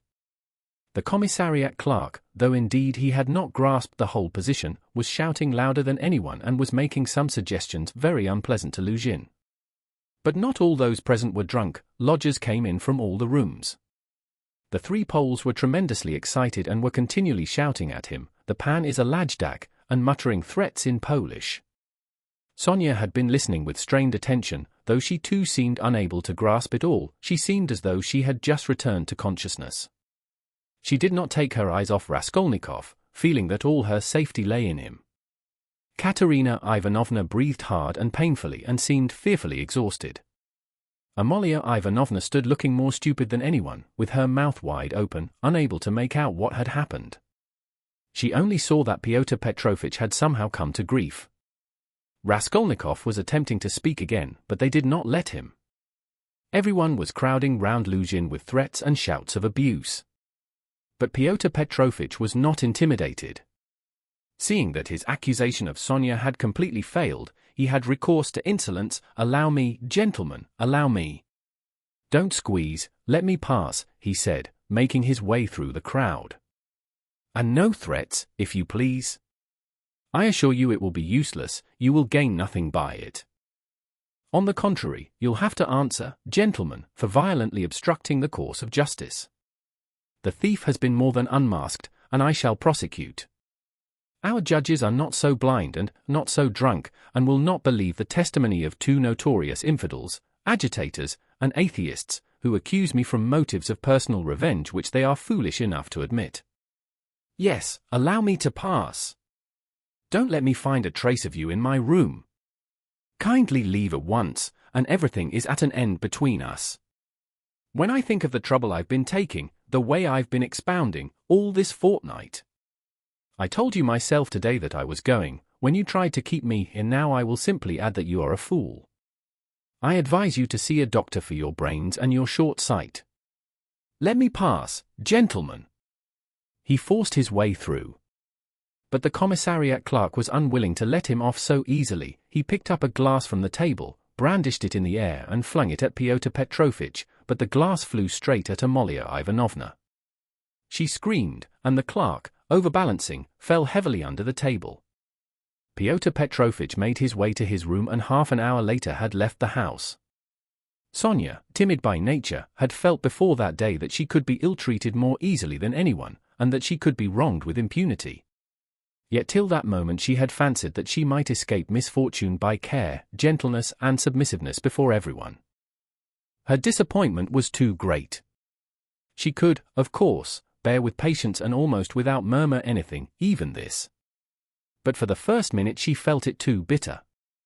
In spite of her triumph and her justification, when her first terror and stupefaction had passed and she could understand it all clearly, the feeling of her helplessness and of the wrong done to her made her heart throb with anguish and she was overcome with hysterical weeping. At last, unable to bear any more, she rushed out of the room and ran home, almost immediately after Luzhin's departure. When amidst loud laughter the glass flew at Amalia Ivanovna, it was more than the landlady could endure. With a shriek she rushed like a fury at Katerina Ivanovna, considering her to blame for everything. "Out of my lodgings! At once! Quick march!" And with these words she began snatching up everything she could lay her hands on that belonged to Katerina Ivanovna, and throwing it on the floor. Katerina Ivanovna, pale, almost fainting, and gasping for breath, jumped up from the bed where she had sunk in exhaustion and darted at Amalia Ivanovna. But the battle was too unequal. The landlady waved her away like a feather. "What? As though that godless calumny was not enough, this vile creature attacks me. What? On the day of my husband's funeral I am turned out of my lodging.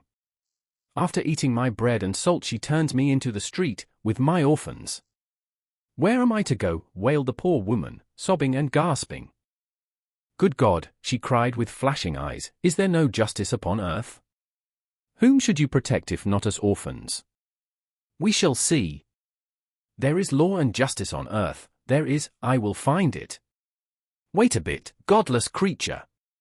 Palenka, stay with the children, I'll come back. Wait for me, if you have to wait in the street. We will see whether there is justice on earth." And throwing over her head that green shawl which Marmeladov had mentioned to Raskolnikov, Katerina Ivanovna squeezed her way through the disorderly and drunken crowd of lodgers who still filled the room, and, wailing and tearful, she ran into the street, with a vague intention of going at once somewhere to find justice. Palenka with the two little ones in her arms crouched, terrified, on the trunk in the corner of the room, where she waited trembling for her mother to come back. Amalia Ivanovna raged about the room, shrieking, lamenting and throwing everything she came across on the floor.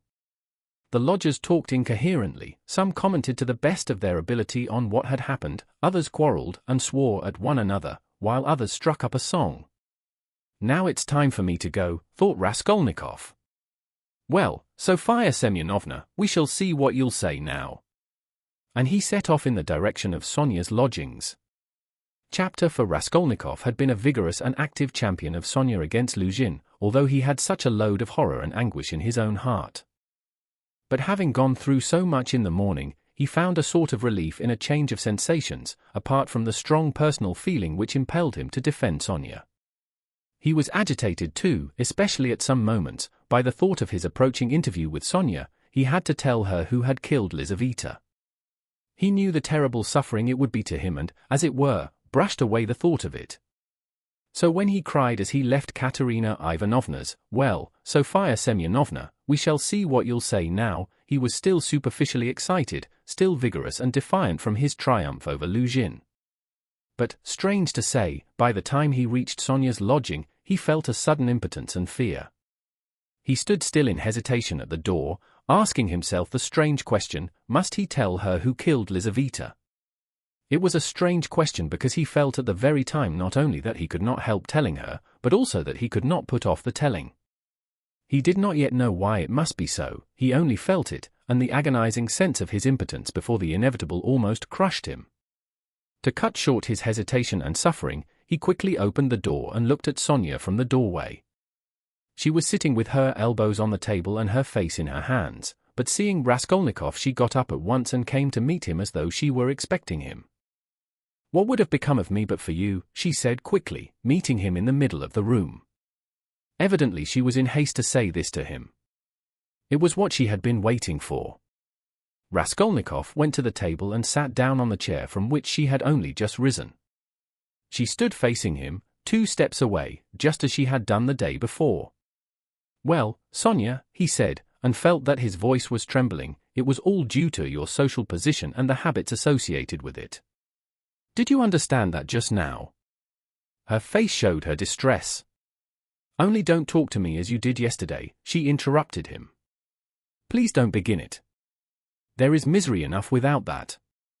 She made haste to smile, afraid that he might not like the reproach.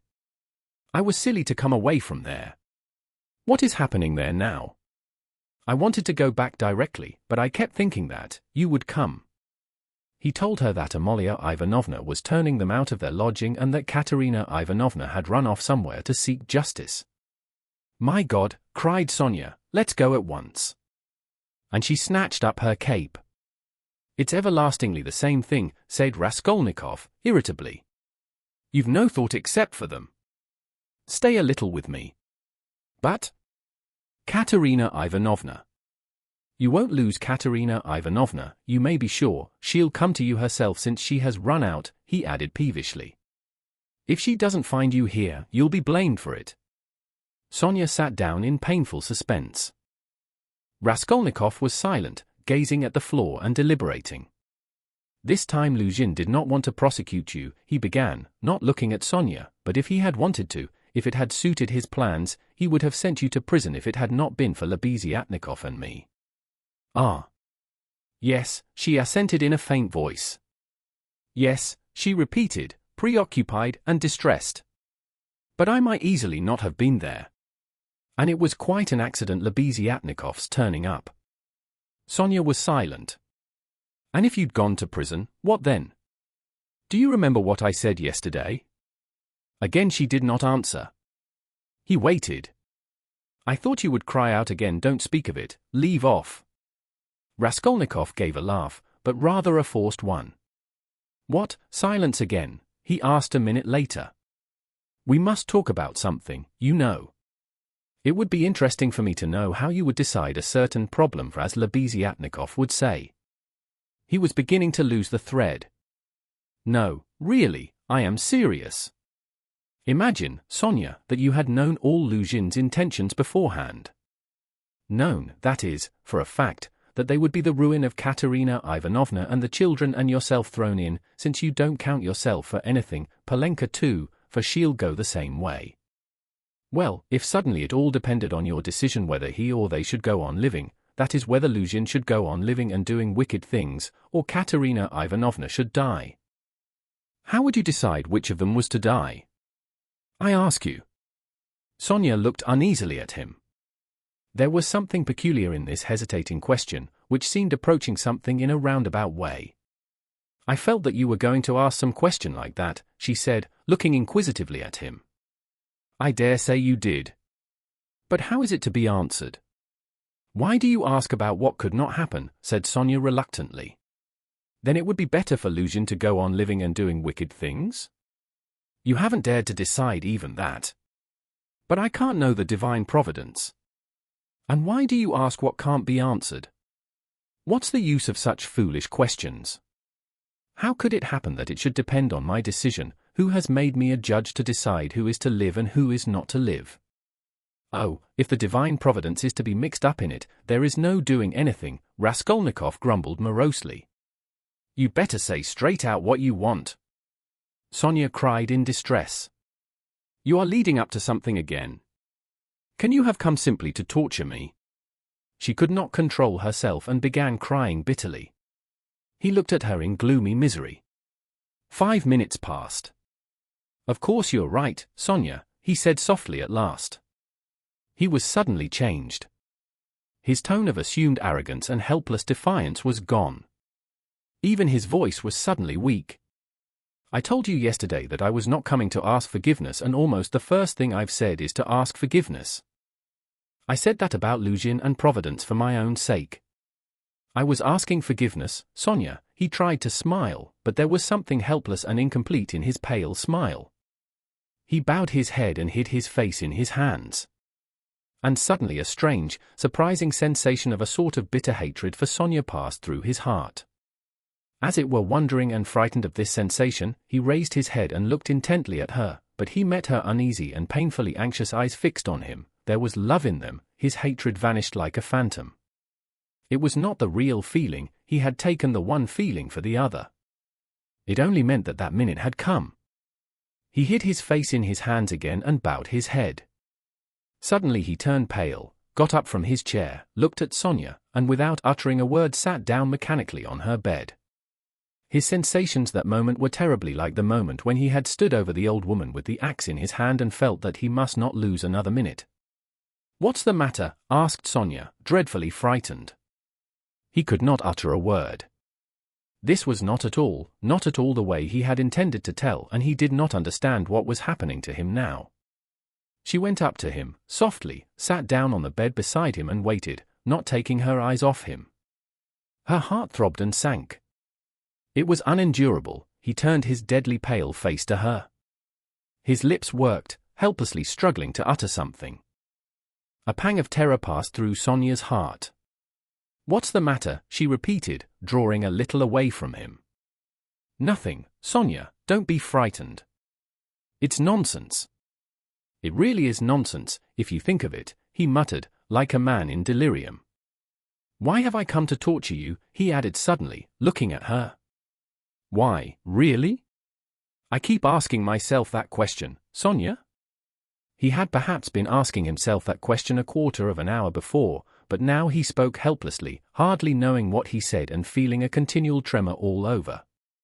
"Oh, how you are suffering," she muttered in distress, looking intently at him. "It's all nonsense. Listen, Sonya."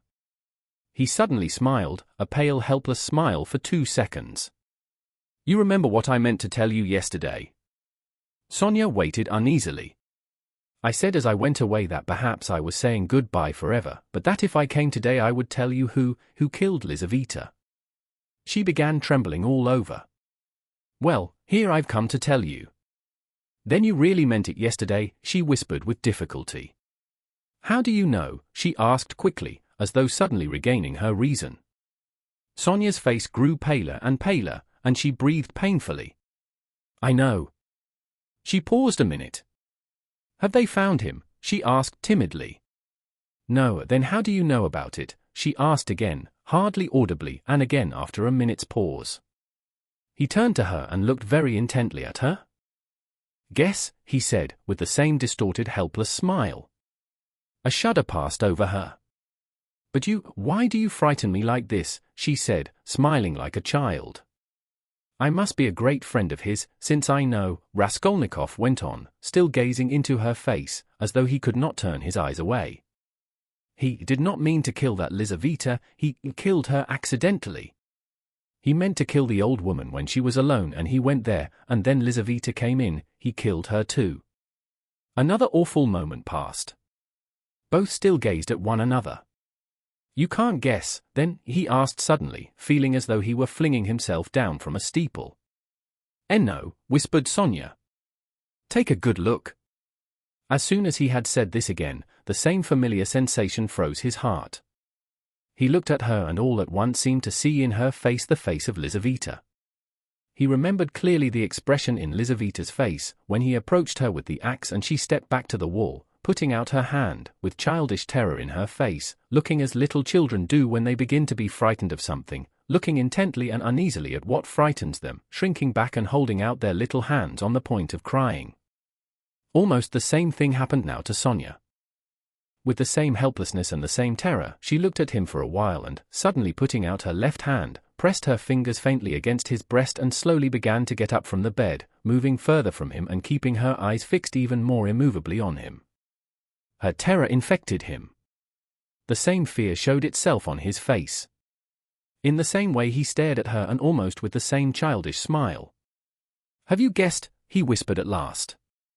"Good God!" broke in an awful wail from her bosom.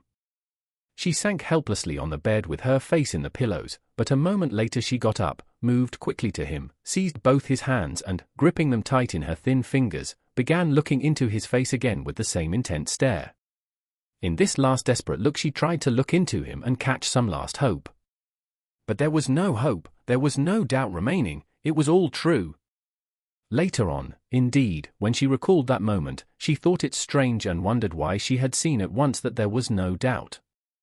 She could not have said, for instance, that she had foreseen something of the sort, and yet now, as soon as he told her, she suddenly fancied that she had really foreseen this very thing. "Stop, Sonya, enough! Don't torture me," he begged her miserably. It was not at all like this he had thought of telling her, but this is how it happened. She jumped up, seeming not to know what she was doing, and, wringing her hands, walked into the middle of the room, but quickly went back and sat down again beside him, her shoulder almost touching his. All of a sudden she started as though she had been stabbed, uttered a cry and fell on her knees before him, she did not know why. "What have you done? What have you done to yourself?" she said in despair, and, jumping up, she flung herself on his neck, threw her arms round him, and held him tightly. Raskolnikov drew back and looked at her with a mournful smile. "You are a strange girl, Sonya. You kiss me and hug me when I tell you about that. You don't think what you are doing. There is no one in the whole world now so unhappy as you," she cried in a frenzy, not hearing what he said, and she suddenly broke into violent hysterical weeping. A feeling long unfamiliar to him flooded his heart and softened it at once. He did not struggle against it. 2 tears started into his eyes and hung on his eyelashes. "Then you won't leave me, Sonya," he said, looking at her almost with hope. "No, no, never, nowhere," cried Sonya. I will follow you everywhere. Oh, my God! Oh, how miserable I am!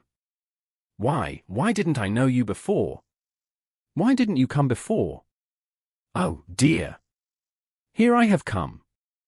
Yes, now. What's to be done now?" Together, she repeated as it were unconsciously, and she hugged him again. "I'll follow you to Siberia." He recoiled at this, and the same hostile, almost haughty smile came to his lips. "Perhaps I don't want to go to Siberia yet, Sonya," he said. Sonya looked at him quickly. Again, after her first passionate, agonizing sympathy for the unhappy man, the terrible idea of the murder overwhelmed her. In his changed tone she seemed to hear the murderer speaking. She looked at him bewildered. She knew nothing as yet, why, how, with what object it had been. Now all these questions rushed at once into her mind. And again she could not believe it. He is a murderer. Could it be true? What's the meaning of it? "Where am I?" she said in complete bewilderment, as though still unable to recover herself. "How could you, a man like you? How could you bring yourself to it? What does it mean?" "Oh, well, to plunder." "Leave off, Sonya," he answered wearily, almost with vexation. Sonya stood as though struck dumb, but suddenly she cried, "You were hungry. It was to help your mother?" "Yes?" "No, Sonya, no," he muttered, turning away and hanging his head. "I was not so hungry. I certainly did want to help my mother, but that's not the real thing either. Don't torture me, Sonya." Sonya clasped her hands. Could it all be true? Good God, what a truth! Who could believe it? And how could you give away your last farthing and yet rob and murder? Ah, she cried suddenly, that money you gave Katerina Ivanovna, that money. Can that money? No, Sonya, he broke in hurriedly, that money was not it. Don't worry yourself. That money my mother sent me, and it came when I was ill, the day I gave it to you. Razumihin saw it, he received it for me. That money was mine, my own. Sonya listened to him in bewilderment and did her utmost to comprehend. And that money. I don't even know really whether there was any money, he added softly, as though reflecting. I took a purse off her neck, made of chamois leather, a purse stuffed full of something, but I didn't look in it, I suppose I hadn't time. And the things, chains and trinkets, I buried under a stone with the purse next morning in a yard off the V Prospect. They are all there now. Sonya strained every nerve to listen. Then why, you said you did it to rob, but you took nothing, she asked quickly, catching at a straw. I don't know. I haven't yet decided whether to take that money or not, he said, musing again, and, seeming to wake up with a start, he gave a brief ironical smile. Ack, what silly stuff I am talking, eh? The thought flashed through Sonya's mind, wasn't he mad? But she dismissed it at once. No, it was something else. She could make nothing of it, nothing. Do you know, Sonya, he said suddenly with conviction, let me tell you, if I'd simply killed because I was hungry, laying stress on every word and looking enigmatically but sincerely at her, I should be happy now. You must believe that. What would it matter to you, he cried a moment later with a sort of despair, what would it matter to you if I were to confess that I did wrong? What do you gain by such a stupid triumph over me? Ah, Sonya, was it for that I've come to you today? Again Sonya tried to say something, but did not speak. I asked you to go with me yesterday because you are all I have left. Go where? Asked Sonya timidly. Not to steal and not to murder, don't be anxious, he smiled bitterly. We are so different. And you know, Sonya, it's only now, only this moment that I understand where I asked you to go with me yesterday. Yesterday when I said it I did not know where. I asked you for one thing, I came to you for one thing, not to leave me. You won't leave me, Sonya? She squeezed his hand. And why did I tell her? Why did I let her know? He cried a minute later in despair, looking with infinite anguish at her. Here you expect an explanation from me, Sonya, you are sitting and waiting for it, I see that. But what can I tell you? You won't understand and will only suffer misery, on my account. Well, you are crying and embracing me again. Why do you do it? Because I couldn't bear my burden and have come to throw it on another, you suffer too, and I shall feel better. And can you love such a mean wretch? But aren't you suffering, too? Cried Sonya. Again a wave of the same feeling surged into his heart, and again for an instant softened it. Sonya, I have a bad heart, take note of that. It may explain a great deal. I have come because I am bad. There are men who wouldn't have come. But I am a coward and a mean wretch. But never mind. That's not the point. I must speak now, but I don't know how to begin. He paused and sank into thought. Ack, we are so different, he cried again, we are not alike. And why did I come? I shall never forgive myself that. No, it was a good thing you came, cried Sonya. It's better I should know, far better. He looked at her with anguish. What if it were really that, he said, as though reaching a conclusion. Yes, that's what it was. I wanted to become a Napoleon, that is why I killed her. Do you understand now? No, Sonya whispered naively and timidly. Only speak, I shall understand in myself, she kept begging him. You'll understand? Very well, we shall see. He paused and was for some time lost in meditation. It was like this, I asked myself one day this question, what if Napoleon, for instance, had happened to be in my place, and if he had not had Toulon nor Egypt nor the passage of Mont Blanc to begin his career with, but instead of all those picturesque and monumental things, there had simply been some ridiculous old hag, a pawnbroker, who had to be murdered too to get money from her trunk, for his career, you understand. Well, would he have brought himself to that if there had been no other means? Wouldn't he have felt a pang at its being so far from monumental and sinful, too? Well, I must tell you that I worried myself fearfully over that question so that I was awfully ashamed when I guessed at last, all of a sudden, somehow, that it would not have given him the least pang, that it would not even have struck him that it was not monumental, that he would not have seen that there was anything in it to pause over, and that, if he had had no other way, he would have strangled her in a minute without thinking about it. Well, I too, left off thinking about it, murdered her, following his example. And that's exactly how it was. Do you think it funny? Yes, Sonya, the funniest thing of all is that perhaps that's just how it was. Sonya did not think it at all funny. You had better tell me straight out, without examples, she begged, still more timidly and scarcely audibly. He turned to her, looked sadly at her and took her hands. You are right again, Sonya. Of course that's all nonsense, it's almost all talk. You see, you know of course that my mother has scarcely anything, my sister happened to have a good education and was condemned to drudge as a governess. All their hopes were centered on me.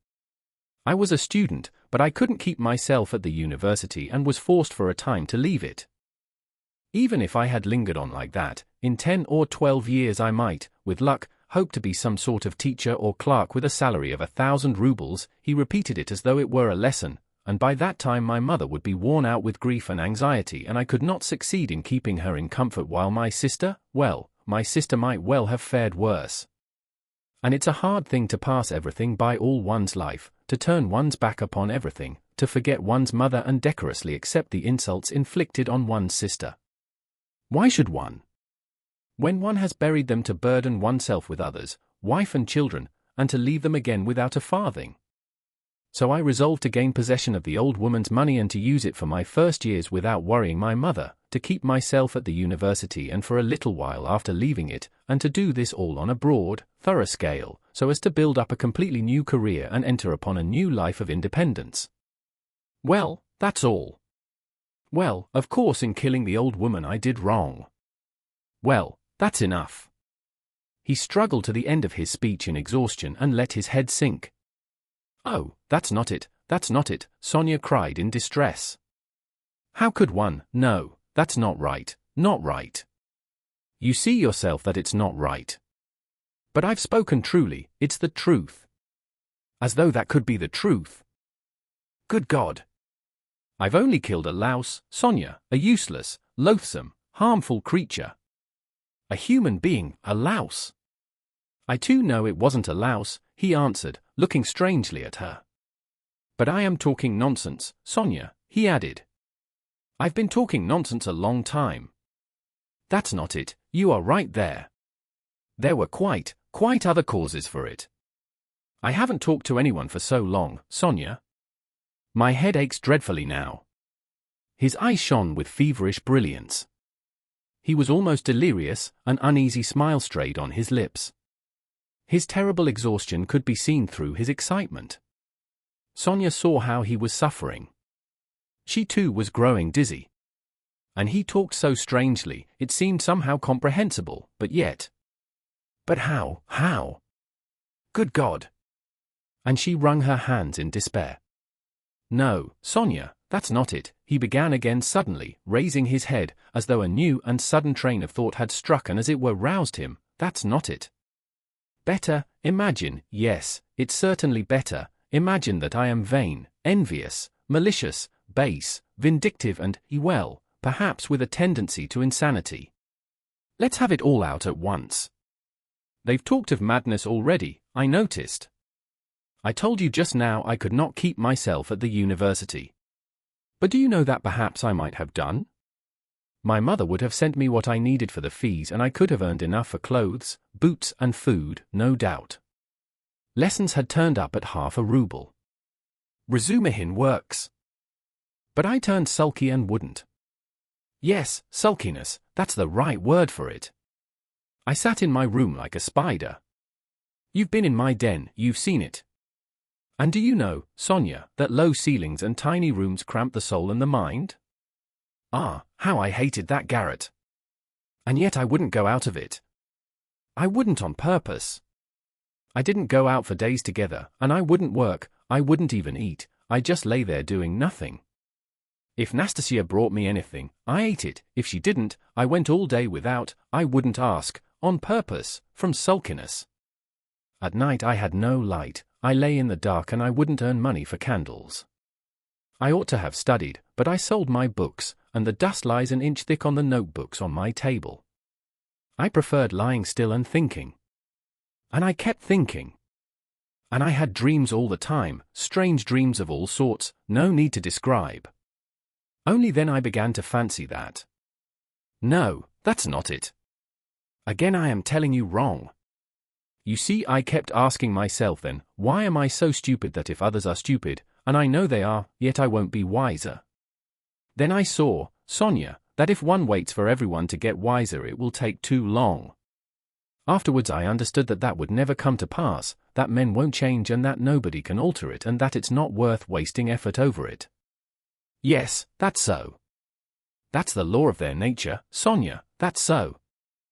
And I know now, Sonya, that whoever is strong in mind and spirit will have power over them. Anyone who is greatly daring is right in their eyes. He who despises most things will be a lawgiver among them, and he who dares most of all will be most in the right. So it has been till now, and so it will always be.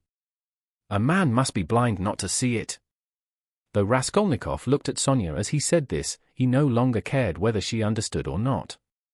The fever had complete hold of him, he was in a sort of gloomy ecstasy, he certainly had been too long without talking to anyone. Sonya felt that his gloomy creed had become his faith and code. I divined then, Sonya, he went on eagerly, that power is only vouchsafed to the man who dares to stoop and pick it up.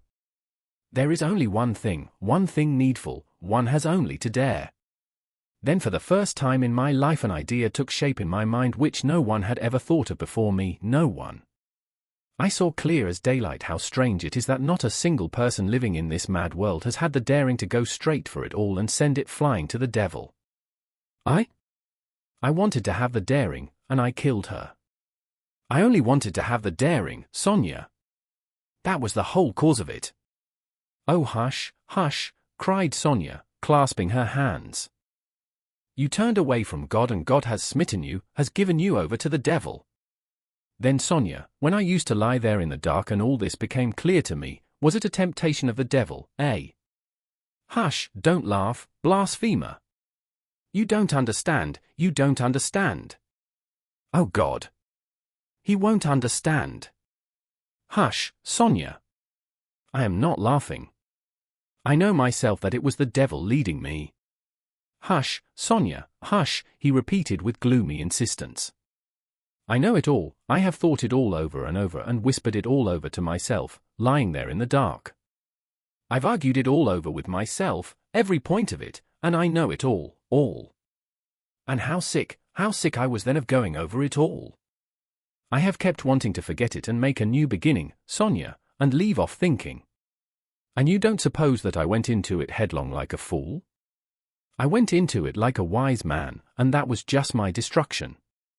And you mustn't suppose that I didn't know, for instance, that if I began to question myself whether I had the right to gain power, I certainly hadn't the right, or that if I asked myself whether a human being is a louse it proved that it wasn't so for me, though it might be for a man who would go straight to his goal without asking questions. If I worried myself all those days, wondering whether Napoleon would have done it or not, I felt clearly of course that I wasn't Napoleon. I had to endure all the agony of that battle of ideas, Sonya, and I longed to throw it off. I wanted to murder without casuistry, to murder for my own sake, for myself alone. I didn't want to lie about it even to myself. It wasn't to help my mother I did the murder, that's nonsense. I didn't do the murder to gain wealth and power and to become a benefactor of mankind. Nonsense.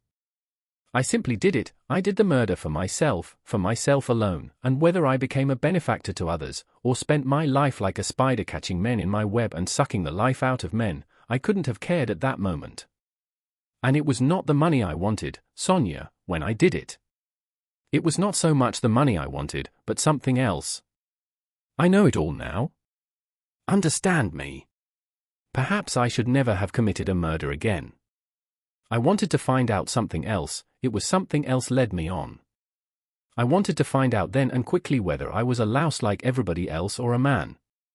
Whether I can step over barriers or not, whether I dare stoop to pick up or not, whether I am a trembling creature or whether I have the right to kill. Have the right to kill. Sonya clasped her hands. Ack, Sonya, he cried irritably and seemed about to make some retort, but was contemptuously silent. Don't interrupt me, Sonya. I want to prove one thing only, that the devil led me on then and he has shown me since that I had not the right to take that path, because I am just such a louse as all the rest. He was mocking me and here I've come to you now. Welcome your guest. If I were not a louse, should I have come to you? Listen, when I went then to the old woman's I only went to try. You may be sure of that.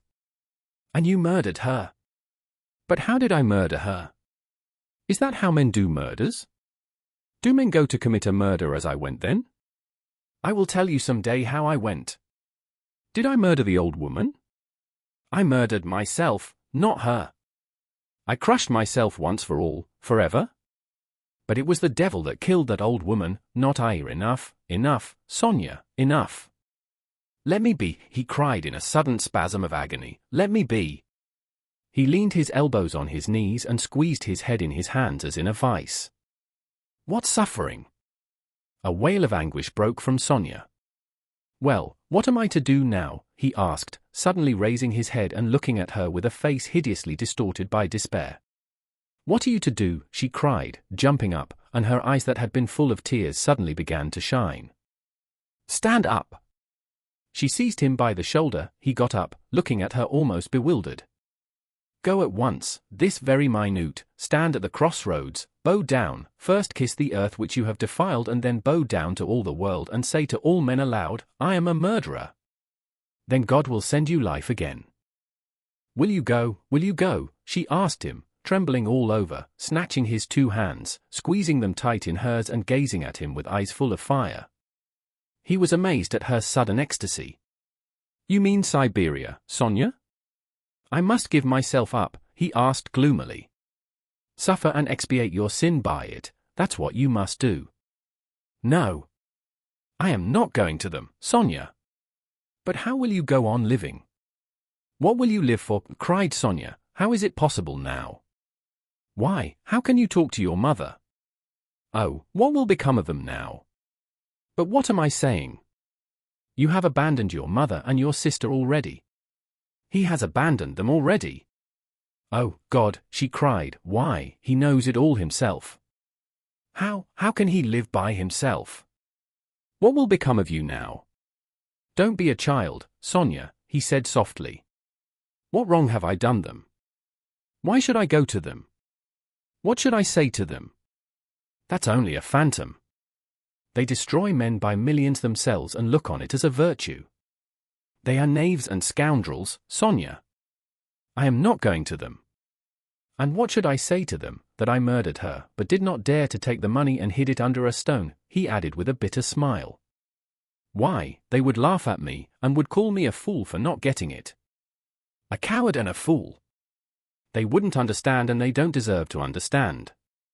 Why should I go to them? I won't.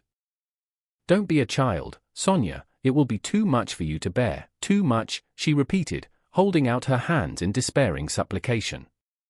Perhaps I've been unfair to myself, he observed gloomily, pondering, perhaps after all I am a man and not a louse and I've been in too great a hurry to condemn myself. I'll make another fight for it. A haughty smile appeared on his lips. What a burden to bear! And your whole life, your whole life. I shall get used to it, he said grimly and thoughtfully. Listen, he began a minute later, stop crying, it's time to talk of the facts, I've come to tell you that the police are after me, on my track. Ack! Sonya cried in terror. Well, why do you cry out? You want me to go to Siberia and now you are frightened? But let me tell you, I shall not give myself up. I shall make a struggle for it and they won't do anything to me. They've no real evidence. Yesterday I was in great danger and believed I was lost, but today things are going better. All the facts they know can be explained two ways, that's to say I can turn their accusations to my credit, do you understand?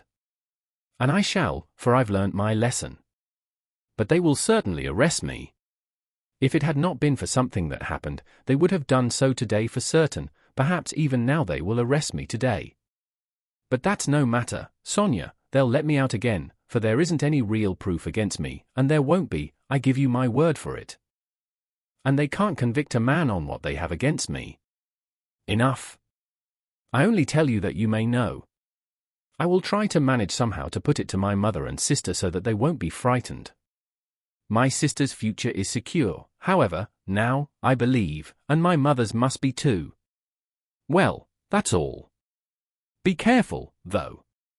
Will you come and see me in prison when I am there? Oh, I will, I will. They sat side by side, both mournful and dejected, as though they had been cast up by the tempest alone on some deserted shore. He looked at Sonya and felt how great was her love for him, and strange to say he felt it suddenly burdensome and painful to be so loved. Yes, it was a strange and awful sensation. On his way to see Sonya he had felt that all his hopes rested on her, he expected to be rid of at least part of his suffering, and now, when all her heart turned towards him, he suddenly felt that he was immeasurably unhappier than before. Sonya, he said, you better not come and see me when I am in prison. Sonya did not answer, she was crying. Several minutes passed. Have you a cross on you? She asked, as though suddenly thinking of it. He did not at first understand the question. No, of course not. Here, take this one, of cypress wood. I have another, a copper one that belonged to Lizaveta. I changed with Lizaveta, she gave me her cross and I gave her my little icon. I will wear Lizaveta's now and give you this. Take it, it's mine. It's mine, you know, she begged him. We will go to suffer together, and together we will bear our cross. Give it me, said Raskolnikov. He did not want to hurt her feelings. But immediately he drew back the hand he held out for the cross. Not now, Sonya. Better later, he added to comfort her. Yes, yes, better, she repeated with conviction, when you go to meet your suffering, then put it on. You will come to me, I'll put it on you, we will pray and go together. At that moment someone knocked 3 times at the door. Sofia Semyonovna, may I come in? They heard in a very familiar and polite voice. Sonya rushed to the door in a fright. The flaxen head of Mr. Lebeziatnikov appeared at the door. Chapter 5. Lebeziatnikov looked perturbed. I've come to you, Sofia Semyonovna, he began. Excuse me. I thought I should find you, he said, addressing Raskolnikov suddenly, that is, I didn't mean anything of that sort. But I just thought. Katerina Ivanovna has gone out of her mind, he blurted out suddenly, turning from Raskolnikov to Sonya. Sonya screamed. At least it seems so. But, we don't know what to do, you see. She came back, she seems to have been turned out somewhere, perhaps beaten. So it seems at least. She had run to your father's former chief, she didn't find him at home, he was dining at some other general's. Only fancy, she rushed off there, to the other general's, and, imagine, she was so persistent that she managed to get the chief to see her, had him fetched out from dinner, it seems. You can imagine what happened. She was turned out, of course, but, according to her own story, she abused him and threw something at him. One may well believe it. How it is she wasn't taken up, I can't understand. Now she is telling everyone, including Amalia Ivanovna, but it's difficult to understand her, she is screaming and flinging herself about.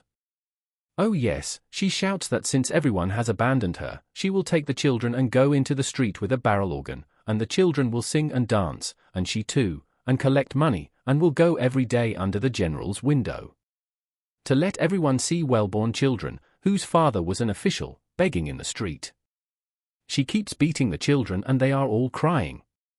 She is teaching Lida to sing My Village, the boy to dance, Palenka the same. She is tearing up all the clothes, and making them little caps like actors, she means to carry a tin basin and make it tinkle, instead of music. She won't listen to anything. Imagine the state of things. It's beyond anything. Lebeziatnikov would have gone on, but Sonya, who had heard him almost breathless, snatched up her cloak and hat, and ran out of the room, putting on her things as she went. Raskolnikov followed her and Lebeziatnikov came after him. She has certainly gone mad, he said to Raskolnikov, as they went out into the street. I didn't want to frighten Sofia Semyonovna, so I said it seemed like it, but there isn't a doubt of it. They say that in consumption the tubercles sometimes occur in the brain, it's a pity I know nothing of medicine. I did try to persuade her, but she wouldn't listen. Did you talk to her about the tubercles? Not precisely of the tubercles. Besides, she wouldn't have understood. But what I say is, that if you convince a person logically that he has nothing to cry about, he'll stop crying. That's clear. Is it your conviction that he won't? Life would be too easy if it were so, answered Raskolnikov. Excuse me, of course it would be rather difficult for Katerina Ivanovna to understand, but do you know that in Paris they have been conducting serious experiments as to the possibility of curing the insane, simply by logical argument? One professor there, a scientific man of standing, lately dead, believed in the possibility of such treatment. His idea was that there's nothing really wrong with the physical organism of the insane, and that insanity is, so to say, a logical mistake, an error of judgment, an incorrect view of things. He gradually showed the madman his error and, would you believe it, they say he was successful? But as he made use of douches too, how far success was due to that treatment remains uncertain. So it seems at least. Raskolnikov had long ceased to listen. Reaching the house where he lived, he nodded to Lebeziatnikov and went in at the gate. Lebeziatnikov woke up with a start, looked about him and hurried on. Raskolnikov went into his little room and stood still in the middle of it. Why had he come back here? He looked at the yellow and tattered paper, at the dust, at his sofa. From the yard came a loud continuous knocking, someone seemed to be hammering. He went to the window, rose on tiptoe and looked out into the yard for a long time with an air of absorbed attention. But the yard was empty and he could not see who was hammering. In the house on the left he saw some open windows, on the window sills were pots of sickle-looking geraniums. Linen was hung out of the windows. He knew it all by heart. He turned away and sat down on the sofa. Never had he felt himself so fearfully alone. Yes, he felt once more that he would perhaps come to hate Sonya, now that he had made her more miserable. Why had he gone to her to beg for her tears? What need had he to poison her life? Oh, the meanness of it! I will remain alone, he said resolutely, and she shall not come to the prison. 5 minutes later he raised his head with a strange smile. That was a strange thought. Perhaps it really would be better in Siberia, he thought suddenly. He could not have said how long he sat there with vague thoughts surging through his mind. All at once the door opened and Downia came in.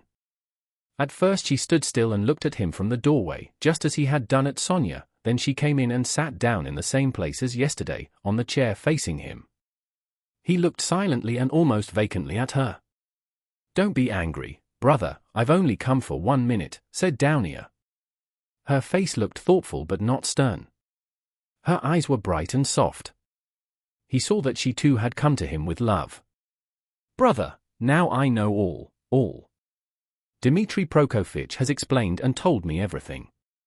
They are worrying and persecuting you through a stupid and contemptible suspicion. Dmitri Prokofitch told me that there is no danger, and that you are wrong in looking upon it with such horror. I don't think so, and I fully understand how indignant you must be, and that indignation may have a permanent effect on you. That's what I am afraid of. As for your cutting yourself off from us, I don't judge you, I don't venture to judge you, and forgive me for having blamed you for it.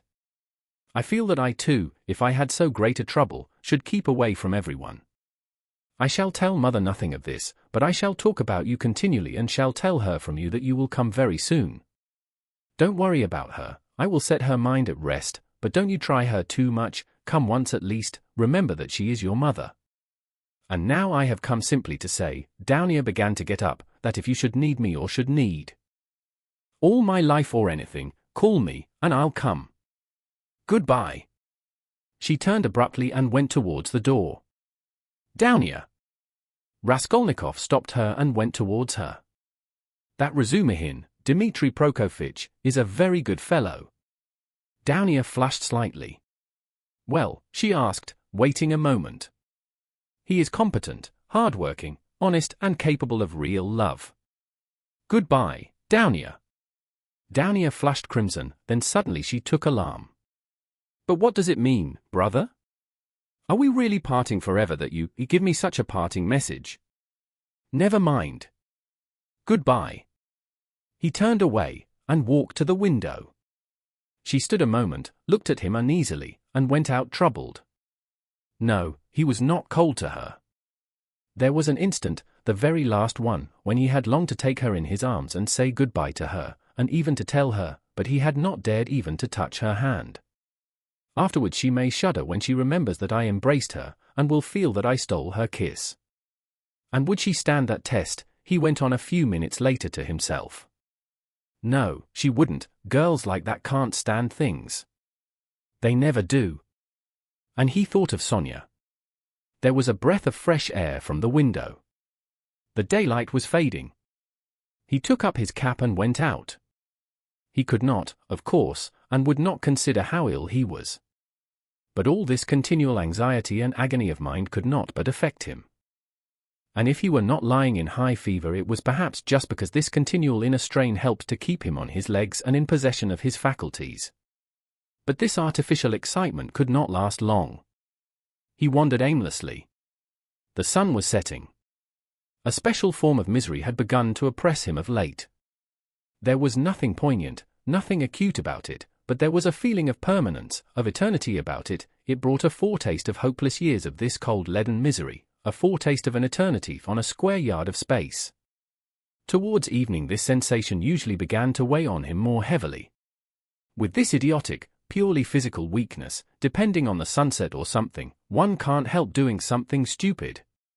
You'll go to Donia, as well as to Sonya, he muttered bitterly. He heard his name called. He looked round. Lebeziatnikov rushed up to him. Only fancy, I've been to your room looking for you. Only fancy, she's carried out her plan, and taken away the children. Sofia Semyonovna and I have had a job to find them. She is rapping on a frying pan and making the children dance. The children are crying. They keep stopping at the crossroads and in front of shops. There's a crowd of fools running after them. Come along. And Sonya? Raskolnikov asked anxiously, hurrying after Lebeziatnikov. Simply frantic.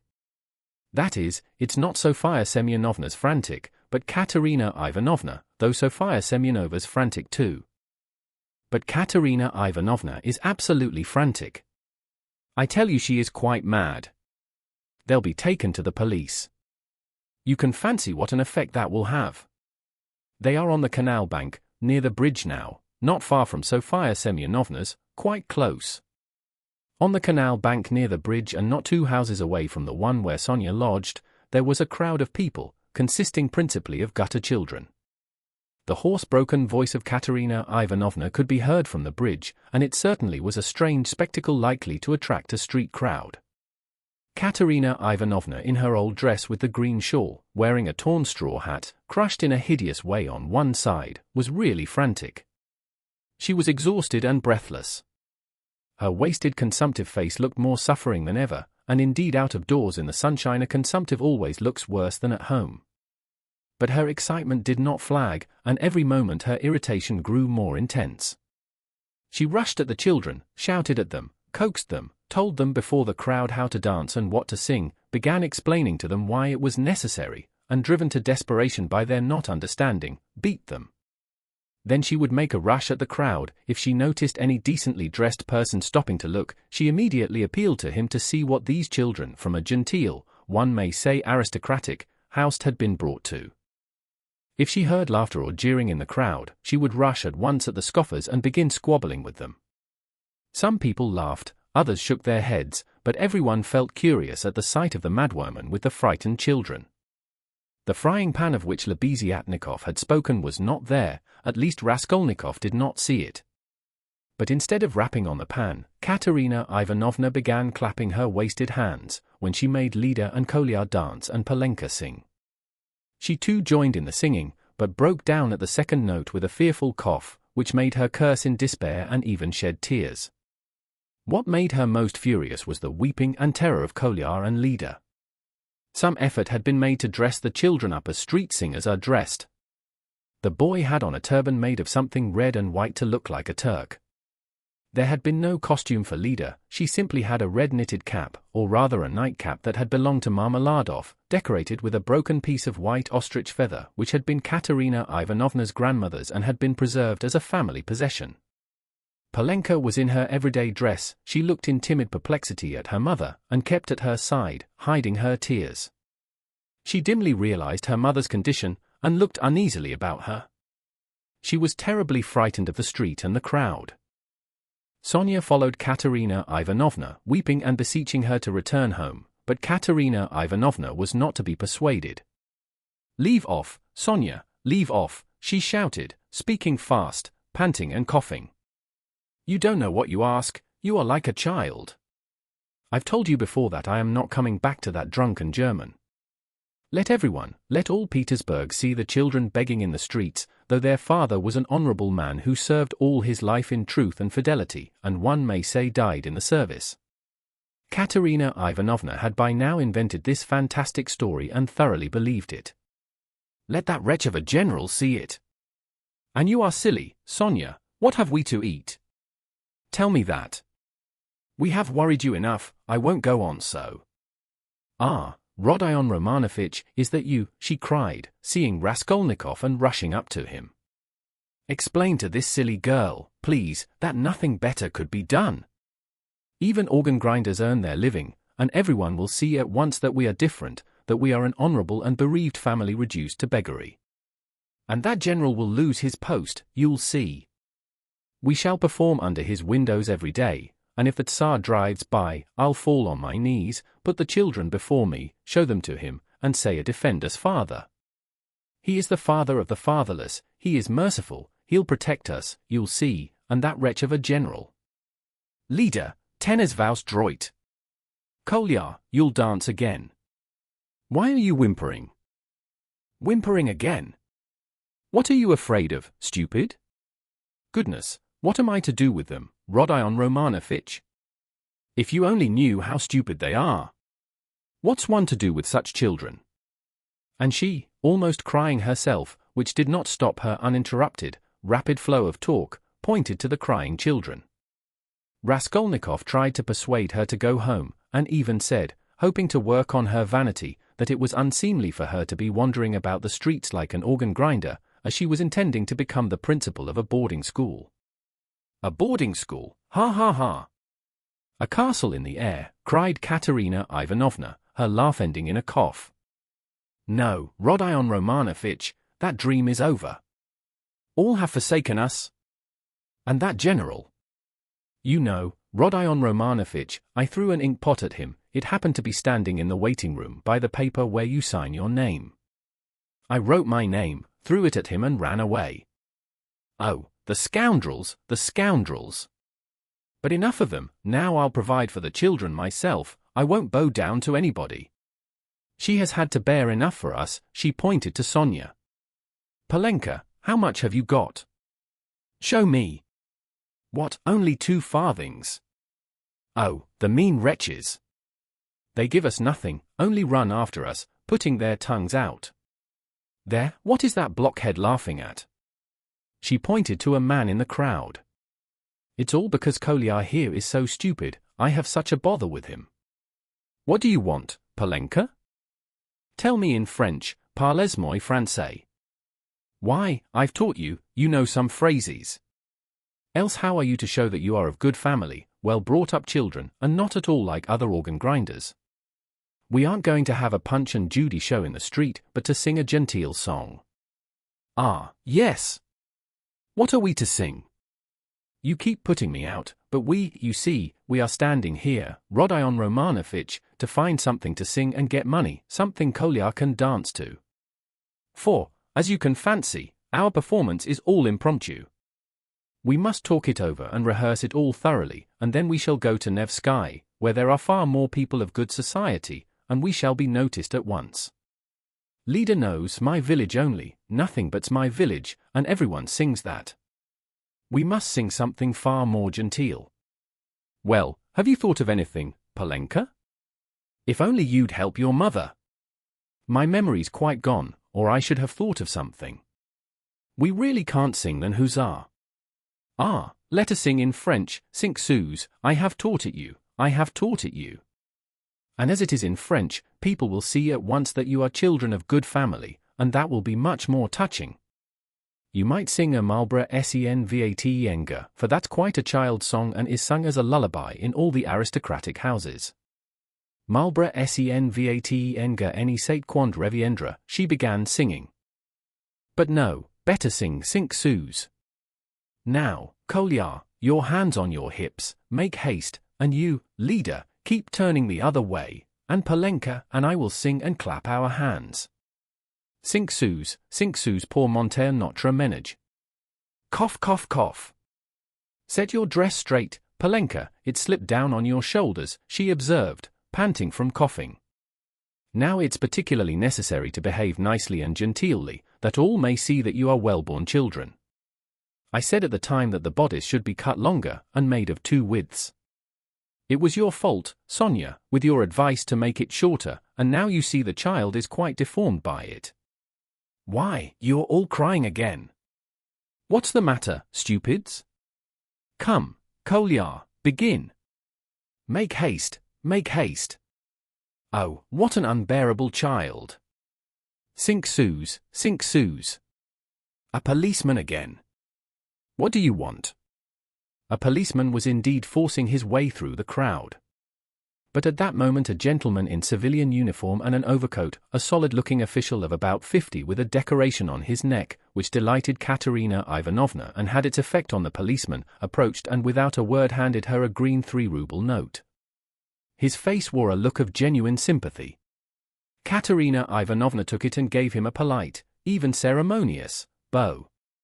I thank you, honored sir, she began loftily. The causes that have induced us, take the money, Polenka, you see there are generous and honorable people who are ready to help a poor gentlewoman in distress. You see, honored sir, these orphans of good family, I might even say of aristocratic connections, and that wretch of a general sat eating grouse, and stamped at my disturbing him. Your Excellency, I said, protect the orphans, for you knew my late husband, Semyon Zaharovich, and on the very day of his death the basest of scoundrels slandered his only daughter. That policeman again. Protect me, she cried to the official. Why is that policeman edging up to me? We have only just run away from one of them. What do you want, fool? It's forbidden in the streets. You mustn't make a disturbance.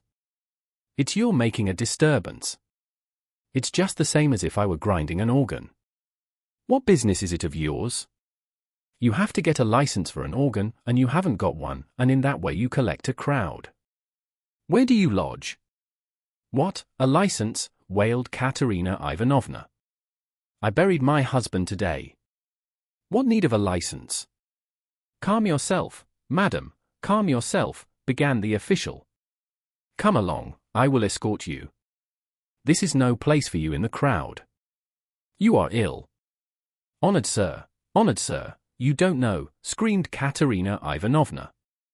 We are going to the Nevsky. Sonya. Where is she? She is crying too. What's the matter with you all? Kolya, leader, where are you going? She cried suddenly in alarm. Oh, silly children.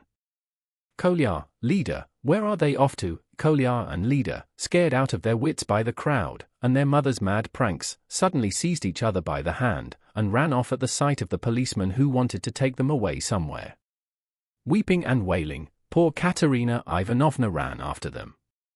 She was a piteous and unseemly spectacle, as she ran, weeping and panting for breath. Sonya and Polenka rushed after them. Bring them back, Sonya. Oh stupid, ungrateful children. Polenka. Catch them. It's for your sakes she stumbled as she ran and fell down. She's cut herself, she's bleeding. Oh dear, cried Sonya, bending over her. All ran up and crowded around. Raskolnikov and Lebeziatnikov were the first at her side, the official too hastened up, and behind him the policeman who muttered, bother, with a gesture of impatience, feeling that the job was going to be a troublesome one. Pass on, he said to the crowd that pressed forward. She's dying, someone shouted. She's gone out of her mind, said another. Lord have mercy upon us, said a woman, crossing herself. Have they caught the little girl and the boy? They're being brought back, the elder ones got them. Ah, the naughty imps! When they examined Katerina Ivanovna carefully, they saw that she had not cut herself against a stone, as Sonya thought, but that the blood that stained the pavement red was from her chest. I've seen that before, muttered the official to Raskolnikov and Lebeziatnikov. That's consumption, the blood flows and chokes the patient.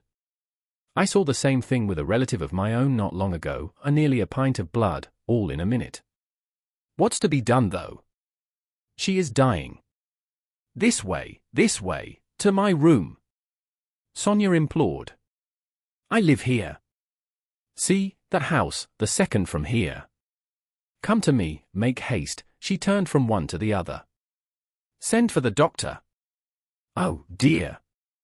Thanks to the official's efforts, this plan was adopted, the policeman even helping to carry Katerina Ivanovna. She was carried to Sonya's room, almost unconscious, and laid on the bed. The blood was still flowing, but she seemed to be coming to herself.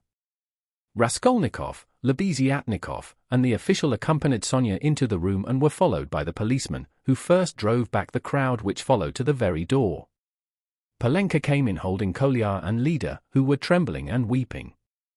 Several persons came in too from the Karponomov's room, the landlord, a lame one-eyed man of strange appearance with whiskers and hair that stood up like a brush, his wife, a woman with an everlastingly scared expression, and several open-mouthed children with wonder-struck faces. Among these, Svidrigailov suddenly made his appearance. Raskolnikov looked at him with surprise, not understanding where he had come from and not having noticed him in the crowd. A doctor and priest were spoken of. The official whispered to Raskolnikov that he thought it was too late now for the doctor, but he ordered him to be sent for. Karponomov ran himself. Meanwhile Katerina Ivanovna had regained her breath. The bleeding ceased for a time. She looked with sick but intent and penetrating eyes at Sonya, who stood pale and trembling, wiping the sweat from her brow with a handkerchief. At last she asked to be raised. They sat her up on the bed, supporting her on both sides. "Where are the children?" she said in a faint voice. "You brought them, Polenka? Oh, the sillies! Why did you run away?" "Ach!" Once more her parched lips were covered with blood. She moved her eyes, looking about her. "So that's how you live, Sonya? Never once have I been in your room." She looked at her with a face of suffering. "We have been your ruin, Sonya. Polenka, Lida, Kolyar, come here." "Well, here they are, Sonya, take them all." "I hand them over to you, I've had enough. The ball is over. Cough. Lay me down, let me die in peace." They laid her back on the pillow. "What, the priest? I don't want him. You haven't got a ruble to spare. I have no sins. God must forgive me without that. He knows how I have suffered. And if he won't forgive me, I don't care." She sank more and more into uneasy delirium. At times she shuddered, turned her eyes from side to side, recognized everyone for a minute, but at once sank into delirium again. Her breathing was hoarse and difficult, there was a sort of rattle in her throat. "I said to him, 'Your Excellency,'" she ejaculated, gasping after each word. "That Amalia Ludwigovna, ah. Lida, Kolyar, hands on your hips, make haste. Glisse, glisse. Padabask. Tap with your heels, be a graceful child. Do us Diamanten and Polend, what next? That's the thing to sing. Do us Die Schönsten Orgenmädchen, was willst du mehr? What an idea! Was willst du mehr? What things the fool invents! Ah, yes! In the heat of midday in the Vale of Dagestan. Ah, how I loved it! I loved that song to distraction, Polenka. Your father, you know, used to sing it when we were engaged. Oh, those days! Oh, that's the thing for us to sing. How does it go? I've forgotten. Remind me. How was it?" She was violently excited and tried to sit up. At last, in a horribly hoarse, broken voice, she began, shrieking and gasping at every word, with a look of growing terror. "In the heat of midday. In the Vale of Dagestan. With lead in my breast, Your Excellency," she wailed suddenly with a heart-rending scream and a flood of tears, "protect the orphans. You have been their father's guest." One may say aristocratic, she started, regaining consciousness, and gazed at all with a sort of terror, but at once recognized Sonya. "Sonya, Sonya," she articulated softly and caressingly, as though surprised to find her there. "Sonya, darling, are you here, too?" They lifted her up again. "Enough. It's over. Farewell, poor thing. I am done for. I am broken," she cried with vindictive despair, and her head fell heavily back on the pillow. She sank into unconsciousness again, but this time it did not last long. Her pale, yellow, wasted face dropped back, her mouth fell open, her leg moved convulsively, she gave a deep, deep sigh and died. Sonya fell upon her, flung her arms about her, and remained motionless with her head pressed to the dead woman's wasted bosom. Polenka threw herself at her mother's feet, kissing them and weeping violently. Though Kolya and Lida did not understand what had happened, they had a feeling that it was something terrible. They put their hands on each other's little shoulders, stared straight at one another, and both at once opened their mouths and began screaming. They were both still in their fancy dress, one in a turban, the other in the cap with the ostrich feather. And how did the certificate of merit come to be on the bed beside Katerina Ivanovna? It lay there by the pillow. Raskolnikov saw it. He walked away to the window. Lebeziatnikov skipped up to him. "She is dead," he said. "Rodion Romanovich, I must have 2 words with you," said Svidrigailov, coming up to them. Lebeziatnikov at once made room for him and delicately withdrew. Svidrigailov drew Raskolnikov further away. "I will undertake all the arrangements, the funeral and that. You know it's a question of money and, as I told you, I have plenty to spare. I will put those 2 little ones and Polenka into some good orphan asylum, and I will settle 1,500 rubles to be paid to each on coming of age, so that Sofia Semyonovna need have no anxiety about them. And I will pull her out of the mud too, for she is a good girl, isn't she? So tell Avdotya Romanovna that is how I am spending her 10,000. What is your motive for such benevolence?" asked Raskolnikov. "Ah, you skeptical person," laughed Svidrigailov. "I told you I had no need of that money. Won't you admit that it's simply done from humanity? She wasn't a louse, you know," he pointed to the corner where the dead woman lay, "was she, like some old pawnbroker woman? Come, you'll agree, is Luzhin to go on living, and doing wicked things, or is she to die? And if I didn't help them, Polenka would go the same way." He said this with an air of a sort of gay winking slyness, keeping his eyes fixed on Raskolnikov, who turned white and cold, hearing his own phrases, spoken to Sonya. He quickly stepped back and looked wildly at Svidrigailov. "How do you know?" he whispered, hardly able to breathe. "Why, I lodge here at Madame Reslich's, the other side of the wall. Here is Karpanormov, and there lives Madame Reslich, an old and devoted friend of mine. I am a neighbor." "You?" "Yes," continued Svidrigailov, shaking with laughter. "I assure you on my honor, dear Rodion Romanovich, that you have interested me enormously. I told you we should become friends, I foretold it. Well, here we have. And you will see what an accommodating person I am. You'll see that you can get on with me.